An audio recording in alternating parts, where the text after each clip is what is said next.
हाँ भी future doctors, आज के वीडियो में हम सॉल्यूशन चैप्टर के 50 मोस्ट इंपोर्टेंट क्वेश्चंस डिस्कस करेंगे जो कि प्योर एनसीईआरटी बेस्ड हैं और नीट एग्जाम के लेटेस्ट पैटर्न पे बेस्ड हैं। और इन 50 क्वेश्चंस के थ्रू सॉल्यूशन चैप्टर के एक एक कॉन्सेप्ट को अच्छे से रिवाइज करेंगे। साथ में ये भी देख लेंगे कि ऐसे कौन से इंपोर्टेंट टॉपिक है या इंपोर्टेंट क्वेश्चंस है जो नीट 2025 एग्जाम में एज इट इज पूछे जा सकते हैं, या ऐसे कौन से पॉइंट्स है जो आप नीट एग्जाम में मिस्टेक कर सकते हैं। तो ये सारे इंपोर्टेंट पॉइंट्स और मिस्टेक्स आपको अलग कॉपी में नोट कर लेना है और एग्जाम से पहले बार बार अच्छे से रिवाइज करना है ताकि आपसे एग्जाम में कोई भी मिस्टेक ना हो और आप अच्छे मार्क्स अच्छी रैंक के साथ अपने ड्रीम कॉलेज में जाएं।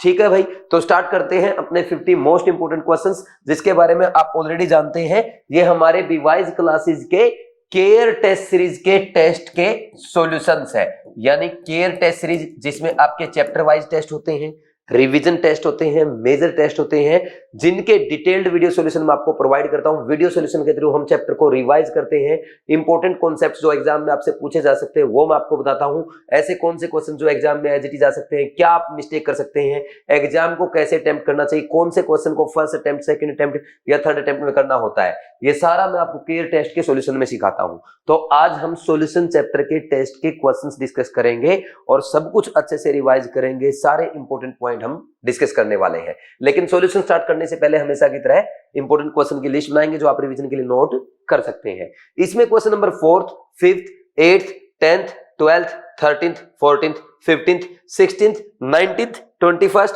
23rd, 28th, 33rd, 36th, 37th, 40th, 44th, 47th and 49th question. यानी ये ऐसे क्वेश्चन है, अगर आपको दोबारा से टेस्ट को रिवाइज करना है बट पूरा टेस्ट अटेम्प्ट करने का टाइम नहीं है, आप ओनली ये वाले क्वेश्चन प्रैक्टिस करेंगे और इनमें से जो भी क्वेश्चन आपसे मिस्टेक हो जाता है या जो क्वेश्चन आप सोल्व नहीं कर पाते उसका एक्सप्लेनेशन देख के या वीडियो सॉल्यूशन देख के अपना डाउट क्लियर कर लेंगे। ठीक है भाई, करें फिर स्टार्ट। सॉल्यूशन चैप्टर बहुत इंपॉर्टेंट चैप्टर है, क्लास 12th का फिजिकल केमिस्ट्री का चैप्टर है। हर साल यहाँ से 2 से 3 क्वेश्चन पूछे जाते हैं, तो इस चैप्टर को अच्छे से तैयार करके जाना क्योंकि क्वेश्चन जो आएगा प्योर एनसीईआरटी बेस्ड आएगा।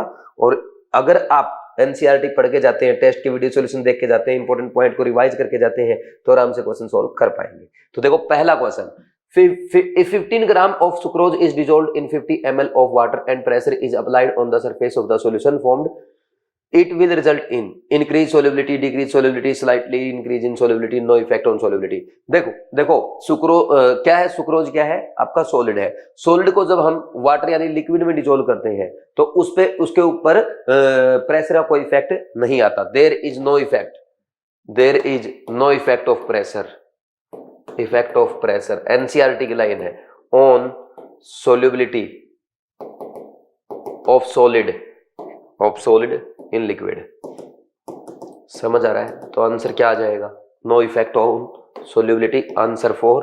और ये आपका फर्स्ट अटेम्प्ट का वेरी इजी क्वेश्चन है, इसको कोई भी बच्चा आराम से कर सकता है। Next question number 2, 18 gram of glucose is added to 178.2 gram water, the vapour pressure of water in torr for this aqueous solution is. देखो भाई 18 ग्राम ग्लूकोज दे दिया आपको, है ना, किसमें डाल दिया है, इन 178.2 ग्राम वाटर में। तो ये तो आपका सोलवेंट हो गया, इसको तो ए लिख लो, ये आपका सोल्यूट है, इसको बी लिख लो।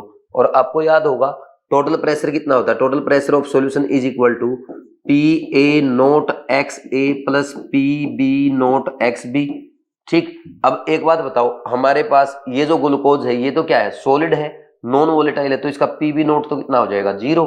और PA नोट कितना होता है, ये होता है आपका 760 टोर। ठीक, अब PB नोट 0 हो गया तो PT सॉल्यूशन का वेपर प्रेशर कितना बचा, PA नोट X से बचेगा, बट X से कितना मोल फ्रैक्शन ऑफ A हमें नहीं पता, तो यहां से number of moles of glucose निकालो, ए पहले नंबर ऑफ मोल्स ऑफ ए निकाल लो, सोलवेंट के 178.2 डिवाइड बाई 18 होता है वाटर का मोलर मास। अगर ये 180 होता तो डिवाइड बाई 18 10 आ जाता। अब ये 180 से थोड़ा सा कम है तो 10 से थोड़ा सा कम, अप्रोक्स 10 9.9 लिख दो। और नंबर ऑफ मोल्स ऑफ क्या बोलेंगे, ग्लूकोज कितने आएंगे, 18 divide by molar mass 180 is equal to कितना, 0.1। तो अब यहां वैल्यूज पुट कर दो, total pressure is equal to 760 गुणा में X से मोल फ्रैक्शन ऑफ A के मोल्स कितने हैं, 9.9 है, डिवाइड बाई ये कितना है 9.9 प्लस कितना इसका 0.1, तो आप लिखोगे सर 760 गुणा में 9.9 डिवाइड बाई 10, तो 0 से 0 कैंसिल। अब 76 को 9.9 से मल्टीप्लाई करो, तो 76 को अगर 9.9 से मल्टीप्लाई करोगे तो एक काम करो, अगर 10 होता तो ये 760 हो जाता। अब 760 में से आपको थोड़ा सा कम करना है, कितना कम करना है, 0.1 को 76 से मल्टीप्लाई कर दो। इसको मैं ऐसे लिख सकता हूँ ना, 76 10 माइनस 0.1। अब देखो ये आसान कैलकुलेशन हो गई आपकी, 760 माइनस 7.6, तो ये आंसर आ जाएगा आपका 0.4, और यहाँ पे 59 में से 70, यहाँ पे ये 9 में से 7 गया, कितना बच गया, 2 बच जाएगा, और ये बच जाएगा आपका 5, और ये बच जाएगा आपका 7, इतना टोर आ जाएगा। बताओ कौन सा आंसर है? सेकंड आंसर है। Very easy question, answer is 2, answer is 2। ये भी हमारा फर्स्ट अटेम्प्ट का क्वेश्चन हो जाएगा, बोलो इसमें कोई डाउट नहीं होना चाहिए, आसान सा क्वेश्चन है। ठीक, ये ऑलरेडी हमने पढ़ा है, ठीक, रोल्स लॉ में। आगे बढ़ जाए, next question number 3। At 300 kelvin 2, अच्छा मैंने इसका लिख दिया ना, फर्स्ट अटेम्प्ट में हो जाएगा। हाँ, next, at 300 kelvin 2 pure liquid A and B having 150 mm Hg and 100 mm Hg vapor pressure respectively in an equimolar mixture of A and B, the mole fraction of B in the vapor mixture at this temperature is। पता क्या बोल रहा है, देखो मैं आपको बना देता हूं, ऐसे बना लिया करो, A और B को मिक्स कर दिया मैंने, ठीक, मान लीजिए इसका 1 मोल लिया, इसका भी Na1 मोल लिया फॉर एग्जांपल, और Nb भी आपने 1 मोल लिया है, ठीक। तो यहाँ पे जो इसका ना ए का वेपर प्रेशर, वेपर्स में ए का मोल फ्रैक्शन वाई है, और यहाँ पे इसका वाई भी, तो वाई भी आपसे पूछा है, ठीक। पहले हम क्या करेंगे भाई, पीटी निकाल लो। पीटी इक्वल टू क्या होता है, P A note X A plus P B note X B, है ना, इसने भी पी ये ए और बी की फॉर्म में लिख रखा है।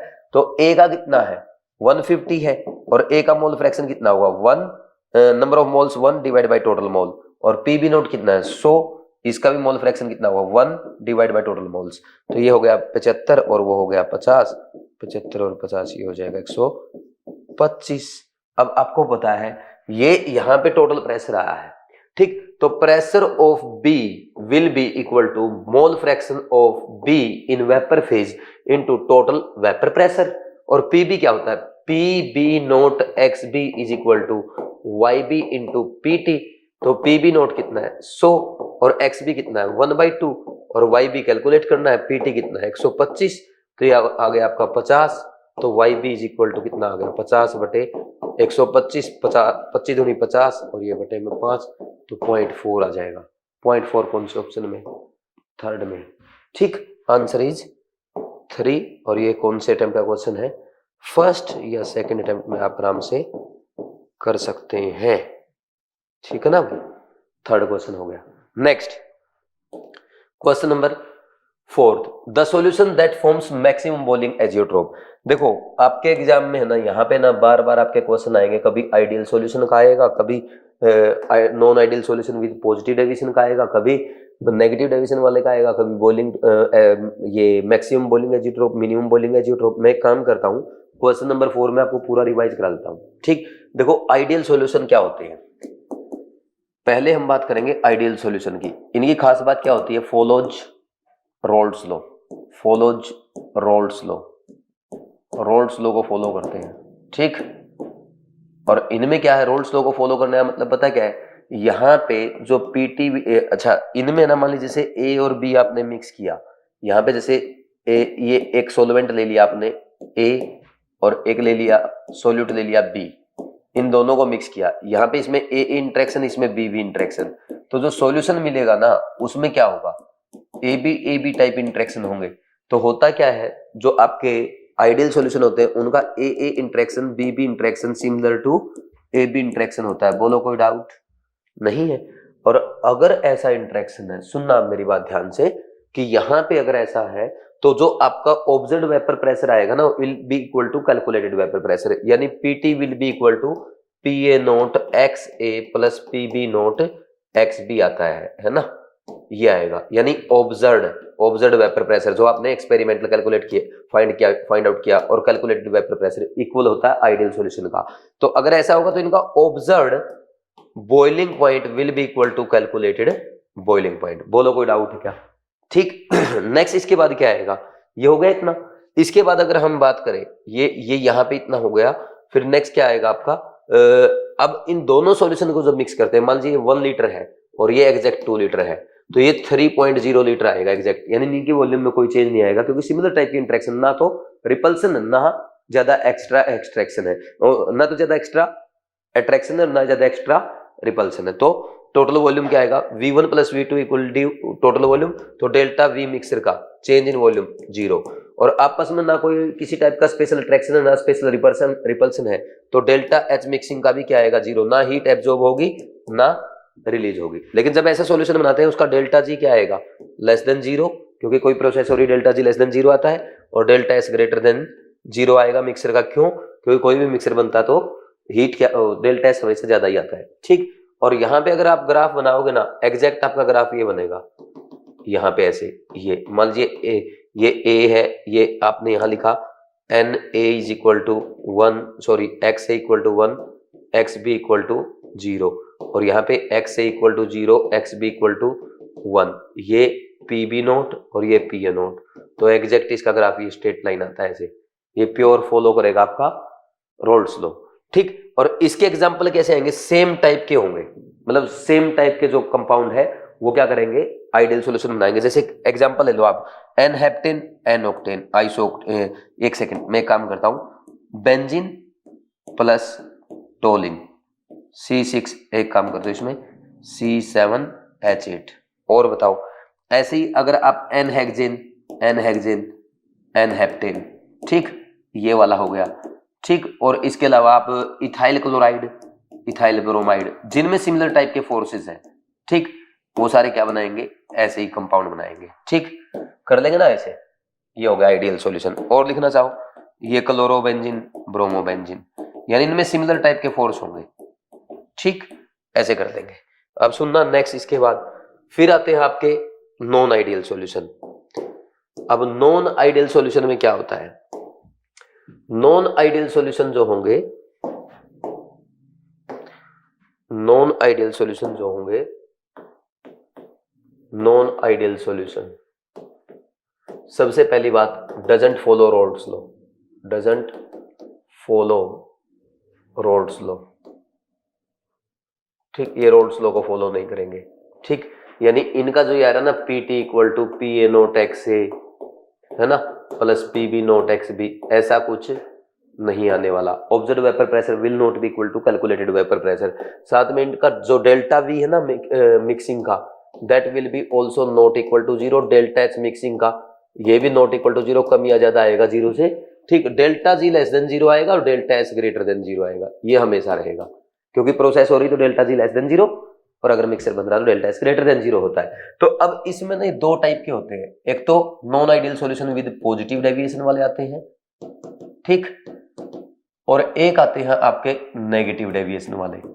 ठीक, जो पॉजिटिव डेविएशन वाले होते हैं उनमें क्या होता है, पॉजिटिव डेविएशन वालों में देखना आप, जो A और B में इंटरेक्शन है ना, that will be more then AB interactions, ये होगा सबसे पहला काम। और अगर ऐसा होगा तो कहां जाना चाहेंगे, वेपर्स में जाना चाहेंगे। जो ऑब्जर्व्ड वेपर प्रेशर आएगा ना इस केस में, that will be more than calculated vapour pressure. तो ऑब्जर्व्ड बॉइलिंग पॉइंट क्या आएगा, will be less than calculated boiling point. और यहीं अगर हम बात करें, अगर ऐसा होगा तो डेल्टा V मिक्सिंग का, भाई अब वो सॉल्यूशन में नहीं रहना चाहेंगे, बाहर भागना चाहेंगे, तो डेल्टा V मिक्सिंग का ग्रेटर देन 0। वो सॉल्यूशन में रहना नहीं चाहते, फिर भी आप मिक्स करना चाहते हो, एनर्जी देनी पड़ेगी, डेल्टा H मिक्सिंग का ग्रेटर देन 0।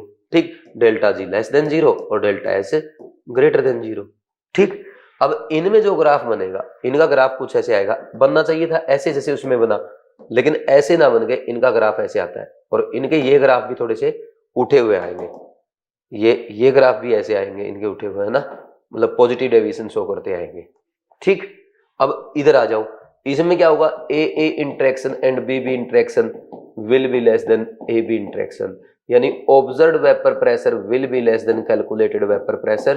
तो यहाँ पे क्या बोल दोगे, observed boiling point will be more than calculated boiling point. ठीक, और यहाँ पे क्या हो जाएगा फिर, डेल्टा V मिक्सिंग का लेस देन 0, क्योंकि आपस में उनमें इंटरेक्शन होगा तो कम वॉल्यूम ऑक्यूपाई करेंगे, और कम वॉल्यूम ऑक्यूपाई करेंगे तो इसका मतलब क्या हो रहा है, वॉल्यूम घट रही है, और आपस में ट्रैक्शन की वजह से एनर्जी रिलीज होगी। डेल्टा H मिक्सिंग का लेस देन 0 एक्सोथर्मिक होगा, डेल्टा G लेस देन 0 आता है, ये डेल्टा S ग्रेटर देन 0 आएगा, है ना। ठीक, वो सब में सेम है, चाहे आइडियल है चाहे non ideal with positive deviation negative deviation है। अब बात आती है एग्जाम, अच्छा इनका जो ग्राफ आएगा, ग्राफ में इनका बना देता हूँ यहाँ पे जगह बना के थोड़ी सी, इनमें ग्राफ ऐसा आ जाएगा, इनमें नेगेटिव डेविएशन दिखा देना आप थोड़ा सा, ये ऐसे जाना चाहिए था ना, तो ये ग्राफ ऐसे बनेगा, ये ग्राफ ऐसे जाना चाहिए था, इसमें रिजल्टेंट ग्राफ ऐसे आना चाहिए, ये ऐसे आएगा, नीचे आएगा, नेगेटिव डेविएशन आ जाएगा। ठीक, मतलब इसमें जैसे स्ट्रेट लाइन आ रही थी, स्ट्रेट लाइन नहीं आएगी, इसमें पॉजिटिव डेविएशन उसमें नेगेटिव डेविएशन। ठीक, एग्जांपल की बात करते हैं, देखो जिनमें सेम टाइप के इंटरेक्शन वो आइडियल सॉल्यूशन बनाएंगे, और जिनमें सेम टाइप के इंटरेक्शन नहीं लेकिन आपस में अच्छे इंटरेक्शन है, स्ट्रॉन्ग इंटरेक्शन जैसे intermolecular hydrogen bonding, they will form non ideal solution with negative deviation. जैसे क्लोरोफॉर्म और एसीटोन, ये हाइड्रोजन बॉन्डिंग करते हैं, अच्छी हाइड्रोजन बॉन्डिंग करते हैं। इसके अलावा और कौन सा आ जाएगा, HNO3 प्लस वाटर आ गया, और कौन आएगा, तो ऐसे एग्जांपल आ जाएंगे। जैसे मान लीजिए आप ये ले लो, एनिलीन प्लस फिनॉल ले लो, इनमें भी आपस में अच्छी हाइड्रोजन बॉन्डिंग होती है। ठीक, ये ऐसे वाले एग्जांपल आ जाएंगे जिसमें आपको इंटरमोलिकुलर हाइड्रोजन बॉन्डिंग नजर आए ना, वो क्या आ जाएंगे, नेगेटिव डेविएशन वाले। और इधर का जो एग्जांपल आप कैलकुलेट करोगे वो जैसे इथेनॉल प्लस वाटर, अब आप बोल दोगे सर इथेनॉल और वाटर में दोनों आपस में हाइड्रोजन बॉन्डिंग है, लेकिन मेरी बात सुनो, इथेनॉल की हाइड्रोजन बॉन्डिंग और वाटर की हाइड्रोजन बॉन्डिंग, क्या वाटर इथेनॉल जितनी है, नहीं, वाटर इथेनॉल की कम है, वाटर की ज्यादा होगी, तो इसलिए पॉजिटिव डेविएशन बनाएगा, यानी वाटर इथेनॉल में रहने की बजाय वेपर्स में रहना चाहेगा। लेकिन यहाँ देखो HNO3 और H2O की जो हाइड्रोजन बॉन्डिंग है वो H2 हाइड्रोजन बॉन्डिंग से ज्यादा है, इसलिए वो सॉल्यूशन में रहना चाहेगा, वेपर्स नहीं बनाना चाहेगा, तो उसके वेपर्स कम बनेंगे तो नेगेटिव डेविएशन शो करेगा, और वेपर्स कम बनेंगे तो उसका boiling point, observe boiling point calculated से ज्यादा हो जाएगा। समझे कि नहीं समझे, तो ऐसे एग्जांपल आ जाएंगे। इसमें और लिख सकते हो आप, कोई भी लिख दो, जैसे इथेनॉल लिख दिया, इथेनॉल के साथ कोई लिख दो आप, मान लीजिए साइक्लोहेक्सेन लिख दिया, मतलब आपस में कोई रिलेशन ही नहीं है। देखो आपस में नेचर डिफरेंट है और आपस में कोई अच्छा इंटरेक्शन भी नहीं है, आपस में सेम नेचर नहीं है लेकिन अच्छा interaction like intermolecular hydrogen bonding, वो नेगेटिव डेविएशन में जाएगा। ठीक, कर लेंगे ऐसे, बेंजीन प्लस इथेनॉल लिख दो, ठीक, बेंजीन प्लस इथेनॉल लिख दो, और लिख सकते हो यहाँ पे CCl4 प्लस एसीटोन लिख दो। अब एसीटोन में तो थोड़े बहुत आपस में इंटरेक्शन है, लेकिन एसीटोन और CCl4 में कोई अच्छा इंटरेक्शन नहीं है, तो पॉजिटिव डेविएशन में आ गया, हो जाएगा ऐसे। ठीक, अब ये जो है जिनमें पॉजिटिव डेविएशन आएगा उनका बॉइलिंग पॉइंट ऑब्जर्व्ड से क्या होता है, उनका बॉइलिंग पॉइंट ऑब्जर्व्ड से कम होता है, और उनका बॉइलिंग पॉइंट ऑब्जर्व्ड से कम होगा तो ये बनाएंगे मिनिमम बॉइलिंग आइजियोट्रोप, नेगेटिव वाले बनाते हैं मिनिमम बॉइलिंग एजियोट्रोप। ठीक, और ये क्या बनाएंगे, ये बनाते हैं आपके मैक्सिमम बॉइलिंग एजियोट्रोप। कर लोगे, क्योंकि इनका बॉइलिंग पॉइंट बढ़ जाएगा। एजियोट्रोप का मतलब क्या होता है, एजियोट्रोप एक ऐसा मिक्सर होता है जो कांस्टेंट टेम्परेचर पे बॉयल होता है। जैसे आपने ये मिक्सर बना लिए, अब इसमें वाटर और अल्कोहल का तो बॉइलिंग पॉइंट अलग है, लेकिन अगर इसको एक फिक्स प्रोपोर्शन में मिक्स किया जाए, जैसे हम लोग इसका और इसका मिक्सर लेते हैं, है ना, इन दोनों का मिक्सर लेंगे, जब इसका 95% लिया जाता है, इसका 95%, तो इसमें क्या, जब दोनों को मिक्स करेंगे तो क्या हो जाता है, यहाँ पे ये कांस्टेंट टेम्परेचर पे बॉयल करेगा और वो बॉइलिंग पॉइंट क्या आएगा, ऑब्जर्व्ड से कम आएगा, that is called minimum boiling azeotrope. और जब यहाँ पे इनका 68 और 32% लेते हैं तो इसमें क्या होगा, HNO3 H2O में भाई इनका बॉइलिंग पॉइंट क्या आता है, ऑब्जर्व्ड से ज्यादा, मतलब कैलकुलेटेड से ज्यादा आता है। ठीक, तो क्या हो जाएगा, ये मैक्सिमम बॉइलिंग एजियोट्रोप हो जाएगा। मैं रिपीट कर देता हूँ, शायद मैंने उल्टा बोल दिया, कि जो इसमें ऑब्जर्व्ड बॉइलिंग पॉइंट जो आएगा ना वो कैलकुलेटेड से कम आएगा। ठीक, ये कम टेम्परेचर पे बॉयल होंगे, so they are minimum boiling azeotrope. और ये क्या है, जो कैलकुलेटेड, जो बॉइलिंग पॉइंट इनका आना चाहिए था उससे ज्यादा आएगा, तो ये क्या कहलाएगा, मैक्सिमम बॉइलिंग एजियोट्रोप। ठीक, कर लोगे। अब देखो उसने क्या पूछा है, the solution that forms maximum boiling azeotrope, इसका मतलब सीधा हो गया नेगेटिव डेविएशन वाला आ जाएगा आंसर। तो नेगेटिव डेविएशन वाला कौन सा है, पहले वाला कार्बन डाइसल्फाइड प्लस एसीटोन, ये तो CaCl4 प्लस एसीटोन जैसा है, पॉजिटिव डेविएशन वाला हो गया। बेंजीन प्लस टोलिन, ये आइडियल सॉल्यूशन होगा। एन-हेक्सेन एन-हेप्टेन, ये भी आइडियल सॉल्यूशन हो गया। और एसीटोन क्लोरोफॉर्म, ये नेगेटिव डेविएशन वाला हो गया, तो आंसर यही आ जाएगा, आंसर 3। क्वेश्चन तो आसान था, फर्स्ट अटेम्प्ट का क्वेश्चन था, लेकिन मैंने देखो आपको पूरा एक लेक्चर रिवाइज करा दिया, एक लेक्चर पढ़ाता हूं मैं पूरा ही आपको क्लास में, इसलिए मैंने बोला हमारे सॉल्यूशन जो है टेस्ट सीरीज के वो बहुत इंपॉर्टेंट है, देखा करो। इसको लिख लो फिर आगे बढ़ेंगे।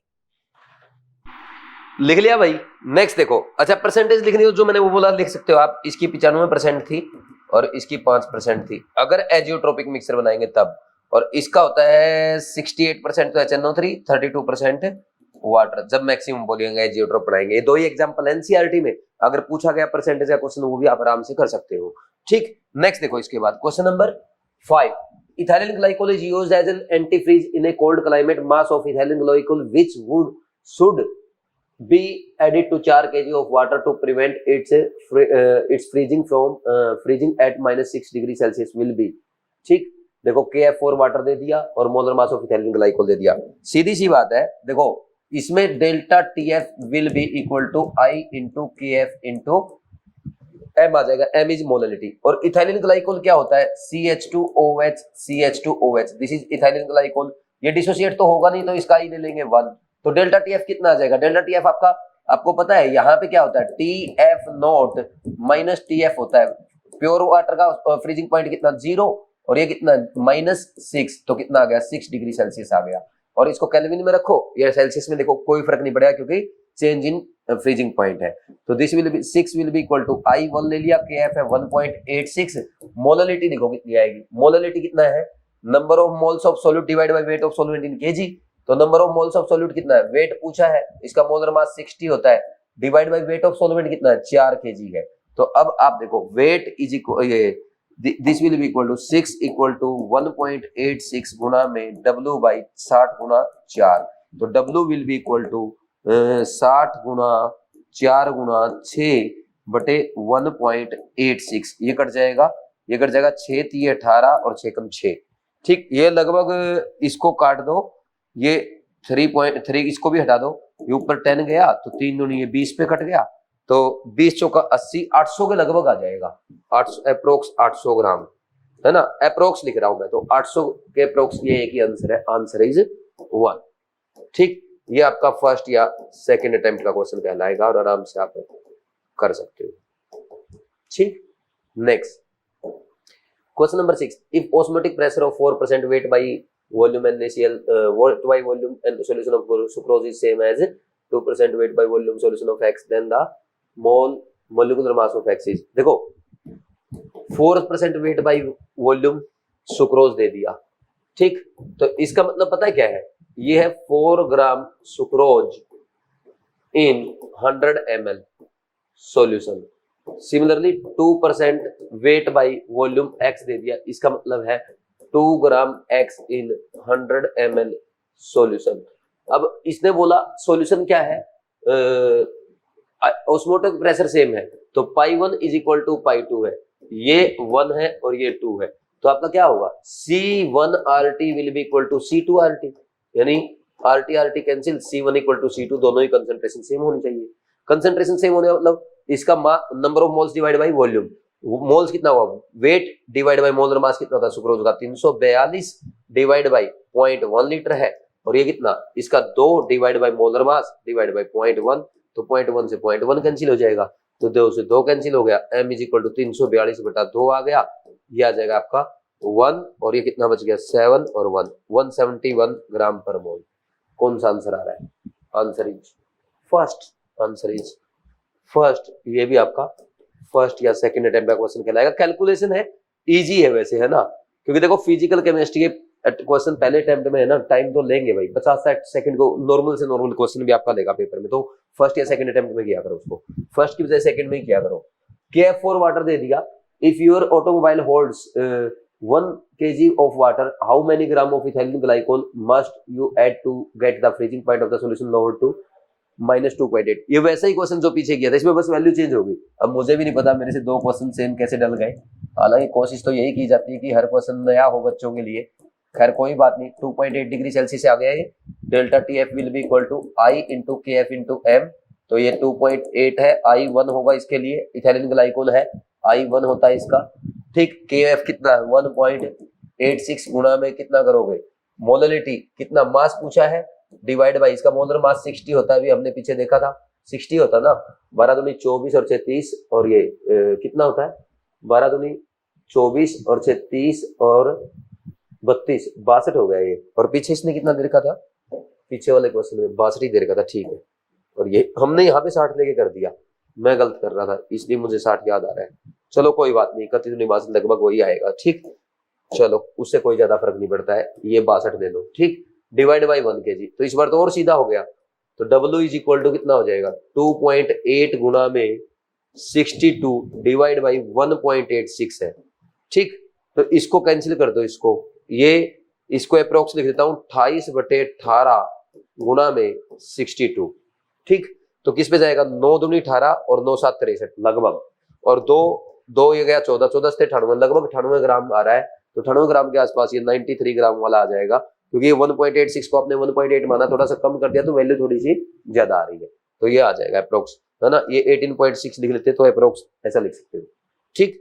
आंसर 2 आ जाएगा। ये भी फर्स्ट या सेकंड अटेम्प्ट का क्वेश्चन था। कौन सा क्वेश्चन हो गया 7th। Next question number 8, benzoic acid undergoes dimerization in benzene solution, the Van Hoff factor is related to degree of dissociation x of the acid is। देखो benzoic acid है, ये होता है आपका बेंजोइक एसिड, ये benzoic acid के 2 मोल क्या करेंगे, ऐसे डाइमराइज करेंगे, ऐसे करते हैं, देखो मैं लिख के दिखा देता हूं आपको, ये ऐसे हाइड्रोजन इंटरमोलिकुलर हाइड्रोजन बॉन्डिंग होगी इनमें, ये ऐसे, ये देखो ये हो जाएगा। तो अब इनमें क्या है, मान लीजिए ये क्या बोल रहा है, the van Hoff factor I is related to the degree of association X of the acid is. मान लीजिए इनिशियल मोल इसका 1 था और इसका 0, और अल्फा मान लीजिए डिग्री ऑफ एसोसिएशन X लिखेगा इसमें डिग्री ऑफ एसोसिएशन, तो 1 में से अगर ये X घटा तो ये कितना बना, X/2 बना कि नहीं बना। तो हम क्या लिखते हैं, I is equal to, I होता है आपका I is equal to total moles after association divide by total initial moles यानी बिफोर एसोसिएशन। तो कितना हो जाएगा 1 माइनस एक्स प्लस x/2, ये मोल्स होंगे सॉल्यूशन में, और इनिशियल कितना था 1 था, तो I will be equal to 1 plus x/2, ये आंसर आ जाएगा। कौन सा आंसर आ रहा है चेक करो, I equal to 1 plus x/2, I equal to 1 plus 1 plus x/2 नहीं, ये 1 माइनस एक्स प्लस x/2 है, तो यहाँ क्या आएगा 1 माइनस x/2 आएगा, सॉरी, ठीक। Answer is 3, answer is 3। ये आपका फर्स्ट अटेम्प्ट का क्वेश्चन है, आराम से पहले अटेम्प्ट में हो जाता, क्योंकि मैंने पूरा लिख के दिखाया, आपको इतना टाइम थोड़ा लगेगा, पेपर में आप लोग डायरेक्ट सोल्व करोगे या आप ऐसे फॉर्मूला लिखोगे, मैं तो रिवाइज करा रहा हूँ आपका, है ना। Next question number 19, if boiling point of water is 100 degree Celsius, how much gram of NaCl is added in 500 gram of water to increase its boiling point by approx 1 degree Celsius. This is delta TB, ठीक। और NaCl के लिए I लिखोगे equal to 2, तो delta TB equal to I into KB into M, ठीक। अब देखो कितना है, डेल्टा TB 1 है, I 2 है, KB कितना 0.52 है, और मोलरिटी भाई how much gram of NaCl, weight of NaCl divide by इसका मोलर मास कितना, number of moles of NaCl लिखना पड़ेगा ना, तो NaCl का मास होता है 58.5 डिवाइड बाय 500 ग्राम, यानी ये 500/1000, तो ये 1/2 आ गया, नीचे 2 ऊपर चला जाएगा, तो आप लिखोगे W इज इक्वल टू 1/2 गुना में 58.5 ऊपर चला जाएगा, नीचे 2 आ जाएगा, नीचे 0.5 आ जाएगा, 0.52 आ जाएगा, W इज इक्वल टू 58.5, 2 दूनी 4 और 4 को 0.5 से मल्टीप्लाई कर दो, अप्रोक्स 2 पॉइंट समथिंग, 4 दूनी 8, ये 2.08 आएगा, तो इसको अगर काटोगे लगभग 29 आ जाएगा, 29 के आसपास, 29 के आसपास ये आ रहा है 28, तो हम इसको लिख देंगे लगभग 28 ग्राम अप्रोक्स, ठीक। Answer is 2। ये हमारा कैलकुलेशन भी ज्यादा टफ नहीं है, तो फर्स्ट या आपकी कैलकुलेशन फास्ट है फर्स्ट अटेम्प्ट में, और कैलकुलेशन से डर लगता है तो आप इस क्वेश्चन को सेकंड अटेम्प्ट में करेंगे, ठीक। Next question number 10, reverse osmosis is a process. देखो रिवर्स ऑस्मोसिस में क्या होता है, जैसे मैं आपको थोड़ा सा बता देता हूँ, सिखा देता हूँ होता क्या एक्चुअल प्रोसेस में। ये देखना आप, ये यहाँ पे मैं पूरा सेटअप बना देता हूँ जो आपके NCERT में बना हुआ है, ठीक। ये देखो यहाँ पे क्या है, सोलवेंट है, या ऐसा सॉल्यूशन ले लिया जिसकी कंसंट्रेशन कम है, और ये सॉल्यूशन है, ठीक। और यहां आपने क्या लगा दिया, ये एसपीएम है, सेमी परमिएबल मेम्ब्रेन। जल्दी लिक्विड सॉल्वेंट से सॉल्यूशन की तरफ जाएगा, हायर कंसंट्रेशन की तरफ जाता है। लेकिन अब यहां पे देखो, अगर हम प्रेशर अप्लाई करना शुरू करें, प्रेशर अप्लाई किया मैंने कितना, मान लीजिए मैं प्रेशर बढ़ाता जाऊंगा, धीरे धीरे क्या है, ये जो ओस्मोसिस हो रहा है ना, ये पानी सॉल्वेंट से सॉल्यूशन की तरफ जा रहा है, धीरे धीरे इसका फ्लो कम हो जाएगा। और ऐसा प्रेशर जिसपे ये फ्लो रुक जाए, यानी वाटर का नेट फ्लो जीरो हो जाए, then it is called osmotic pressure.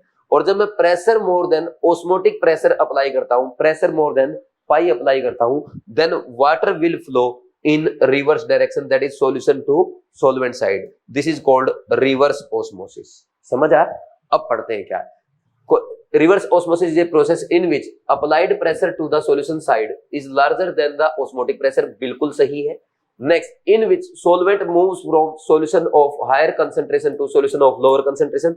ये बोल दो भाई, या तो ये बोल दो हाई concentration से क्या जा रहा है, लो concentration की तरफ जा रहा है, या आप बोल दो क्या वाटर जो है आपका सॉल्यूशन से सॉल्वेंट की तरफ जा रहा है, ऐसे ही बोल सकते हैं। सही है ये भी। Which is used for desalination of water, यानी जैसे अब मान लीजिए यहाँ पे सोल्ट, ये सी वाटर ले लिया आपने, है ना, फॉर एग्जांपल सी वाटर, इसमें तो कंसंट्रेशन ज्यादा रहेगी, वहां पे आपने प्योर वाटर लिया है, तो इसमें से सोल्ट को निकालने के लिए, डिसैलिनेशन करने के लिए हम रिवर्स ऑस्मोसिस यूज करते हैं। इधर आपका प्योर वाटर जाएगा, इधर आपके सोल्ट रह जाएंगे। ये स्टेटमेंट भी सही है, all of the above answer आ जाएगा। Good question for exam, good question for NEET 2020 NEET exam. NEET 2025 लिख लो बेशक, आसान क्वेश्चन है, थ्योरेटिकल क्वेश्चन, एक क्वेश्चन पक्का आएगा थियरी से, चाहे कोई सा भी आ जाए। और कोशिश मैंने की है सारे थियरी वाले क्वेश्चन आपको इसमें रिवाइज करा दूं। तो आंसर क्या आ गया, आंसर इज 4। ये हमारा फर्स्ट अटेम्प्ट का क्वेश्चन था। Next question number 11, find out the osmotic pressure of 0.1 molar monobasic acid if pH equal to 2 है। तो मोनोबेसिक एसिड है तो पीएच इक्वल टू 2 होने का मतलब क्या हो गया, पीएच इज इक्वल टू 2.0 दे दी इसमें, ठीक। और तो H प्लस की कंसंट्रेशन कितनी आएगी, H प्लस की कंसंट्रेशन जो आएगी 10 की पावर -2 मोलर आ जाएगी, ठीक। अब आपसे क्या बोल रहा है, osmotic pressure pi is equal to क्या होता है, CRT होता है, ठीक। अब यहाँ पे osmotic pressure of 0.1 molar monobasic acid दे दिया। मोनोबेसिक एसिड मान लीजिए क्या रहा होगा, HA रहा होगा, तो HA क्या होगा, H प्लस A माइनस में टूटेगा, तो इसकी इनिशियल C थी, ये 0, C में से C अल्फा जाएगा, ये C अल्फा बनेगा, ये C अल्फा बनेगा, ठीक। तो अब यहाँ पे अगर हम बात करें कंसंट्रेशन कितनी है, कंसंट्रेशन आपकी किसकी, सॉल्यूशन की, तो पाई इक्वल टू ICRT करेंगे अब यहाँ पे हम, ठीक। पाई इक्वल टू ICRT करना पड़ेगा आपको, क्यों करना पड़ेगा वो मैं बता देता हूँ। देखो यहाँ पे pi equal to ICRT concept लगेगा, और देखो H प्लस की कंसंट्रेशन यहाँ पे इक्वल टू C अल्फा है, और इनिशियल कंसंट्रेशन ये दे रखी है आपको C कितनी, 0.1। तो यहाँ पे अगर हम लिखें ये आपका कितना है, 0.01 आ जाएगा, ये 0.01 आ गई ना, H प्लस की कंसंट्रेशन है ना, तो 0.01 इज इक्वल टू ये 0.1 इंटू अल्फा, अल्फा कितना आ गया 0.1। और देखो जब हम क्या करते हैं, आई कैलकुलेट करते हैं ऐसे क्वेश्चन में, आई कैसे आता है, आई इज इक्वल टू क्या होता है, आई इज इक्वल टू, अब क्या करते हैं डिसोसिएशन वाले क्वेश्चन में, या अल्फा आपको फॉर्मूला याद होगा, अल्फा ऐसे यूज किया जाता है, आई -1 अपॉन n -1। तो यहाँ पे मोनोबेसिक है तो आयंस कितने बने, 2 बने, तो n इक्वल टू कितना आएगा, 2 आएगा अगर 100% डिसोसिएशन होगा, तो 0.1 is equal to I -1 upon 2 -1। तो यहाँ पे आई सोल्व करोगे कितना आएगा, ये आ जाएगा आपका 1 ये आएगा आपका इधर जाके ये 1 हो जाएगा, 0.1 इंटू 1 0.1 प्लस 1 1.1 आ गया। तो अब वैल्यू पुट कर दो, दिस इज 1.1 गुना में कंसंट्रेशन कितनी है, कंसंट्रेशन है 0.1 मोलर, और ये कितना है, R कितना लेंगे 0.08 लेंगे, मल्टीप्लाई बाय टेम्परेचर 298 केल्विन। तो ये हो गया हमारा, इसको हम बोल सकते हैं 1.1, ये 0.08 और ये 298 केल्विन। अगर मैं इसको 1 मान लूं लगभग, और इसको 300 मान लूं, ये 0.08 को 0.8 मान लूं, तो 300 की 2 0 कट जाएगी इससे, तो 3 8 24, तो 24 ATM आ जाएगा, और फिर 2.0 से मल्टीप्लाई, अप्रोक्स लिख के दिखाता हूं, मैं ऐसे मान सकता हूं इसको, अप्रोक्स 1 गुना में 0.1 गुना में 0.08 गुना में 300, इसको थोड़ा बढ़ा दिया, इसको 1.1 को, तो ये कैंसिल हो जाएगा, और ये 3 8 24, तो 2.4 ATM के आसपास आएगा। 2.4 ATM यानी 2.69 ATM आ जाएगा, अगर ये 1.1 भी यहाँ पे रहेगा। ठीक, तो 2.6 ATM लिख दो इसको। कौन सा आंसर आ गया? पहले वाला आंसर आ जाएगा। ठीक, आंसर इज 1। क्वेश्चन नंबर आपका 11 है। तो सेकंड अटेम्प्ट का मैं इसको क्वेश्चन बोलूंगा क्योंकि दो कॉन्सेप्ट आपको यूज हो गए, एक तो आई वाला और एक पाई इक्वल टू ICRT वाला। अच्छा क्वेश्चन है। ठीक, next question number 12। Intermolecular forces between two benzene molecules are nearly of same strength as those between two toluene molecules for a mixture of benzene and toluene, which of the following statement is incorrect. वो बोल रहा है intermolecular forces between two benzene molecules are nearly of same strength as that those between two toluene molecules. यानी ये बोल रहा है कि बेंजीन में जो आपका इंटरमोलिकुलर फोर्स ऑफ अट्रैक्शन है या टोलिन में है, वैसा ही किसमें? बेंजीन टोलिन में रहेगा। मतलब एक टाइप से इन दोनों में आपस में सेम है, तो बेंजीन और बेंजीन का, टोलिन का सेम है, और तो बेंजीन टोलिन का भी सेम होगा। तो ये क्या बनाने की बात कर रहा है? ये आइडियल सॉल्यूशन बनाने की बात कर रहा है। और अगर आइडियल सॉल्यूशन बनेगा तो डेल्टा एच मिक्सिंग का इक्वल टू 0 होगा। ठीक, इसने पूछा इनकरेक्ट कौन सा है, तो सही हो गया। These will form ideal solution, बिल्कुल सही है। These will form minimum Bolling azeotrope, नहीं, minimum Bolling azeotrope वो बनाते हैं जिनका पॉजिटिव डेविएशन होता है, नॉन आइडियल सॉल्यूशन होते हैं। डेल्टा वी मिक्सिंग का फॉर द रिएक्शन इज 0, ये भी सही है। तो आंसर क्या गया? आंसर इज 3, है ना। ये आपका फर्स्ट टाइम का क्वेश्चन है। Good question for revision, good question for revision. समझे कि नहीं समझे? कर देंगे। Next question number 13। Which of the following statement is not true? इनमें से कौन सी स्टेटमेंट ट्रू नहीं है? Pressure is high under water than at the surface of a sea. देखो यहां पे ये क्या है? ये सी का सरफेस है, सी लेवल है। तो सी लेवल के अगर नीचे जाएंगे, नीचे जाने पे प्रेशर इंक्रीज होता है। और अगर आप पहाड़ियों पे जाएंगे, पहाड़ी पे जाएंगे, ठीक, ये ऐसे पहाड़ी होती ना, ऐसे, ये देखो कोशिश कर रहा हूं पहाड़ बनाने की, ये पहाड़, तो इस पे ऊपर की तरफ जाएंगे तो प्रेशर घटता है, ये आप जानते हो। ठीक, नीचे जाने प्रेशर बढ़ा, ऊपर जाने पे घटा, तो pressure is higher under water than at surface, सही स्टेटमेंट है। Low surface pressure is responsible for the formation of bends in the body of scuba diver. देखो ये इसने क्लियर नहीं किया, लो सरफेस प्रेशर, वैसे ऊपर आते टाइम बैंड बनते हैं। एक बार इसको छोड़ते हैं, नेक्स्ट स्टेटमेंट को पढ़ते हैं। Bends are actually the bubble of nitrogen in the blood, बिल्कुल सही है। Due to high pressure solubility of atmospheric gases in blood decreases, high pressure के कारण तो सोल्युबिलिटी क्या होगी? बढ़ेगी, तो ये स्टेटमेंट रॉन्ग हो गई।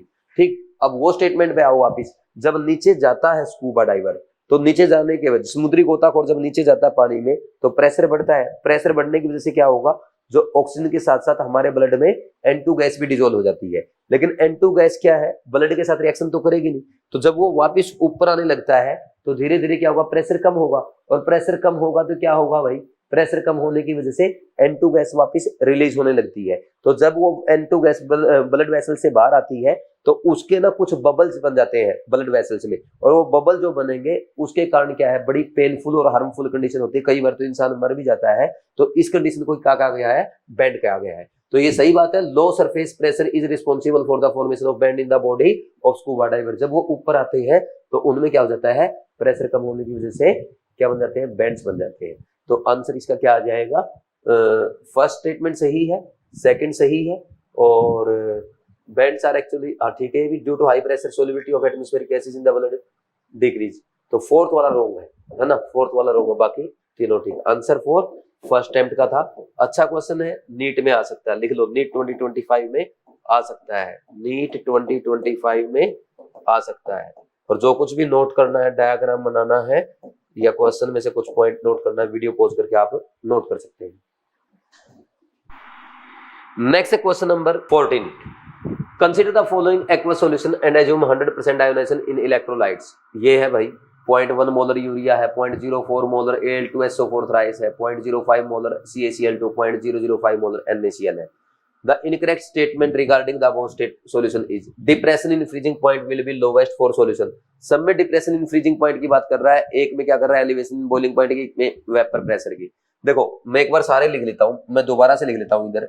ये है 0.1 मोलर यूरिया, एक बार दोबारा से लिखना पड़ेगा, अच्छा क्वेश्चन, इस लेवल के क्वेश्चन आते हैं एग्जाम में। ये 0.04 मोलर Al2SO4 थ्राइस। ठीक, तीसरा क्या है आपका, ये है 0.05 मोलर CaCl2, और चौथा आपका है 0.005 मोलर NaCl। अब इनके सबके आई लिखो, आई इसके लिए 1 होगा, 100% आयोनाइजेशन है ना, ये कैल्शियम 2 प्लस और 2 क्लोराइड आयन 3 आयन देगा, ये 5 आयन देगा और ये 2 आयन देगा। तो इनके लिए ना IM कैलकुलेट कर लो एक बार। ठीक, IM।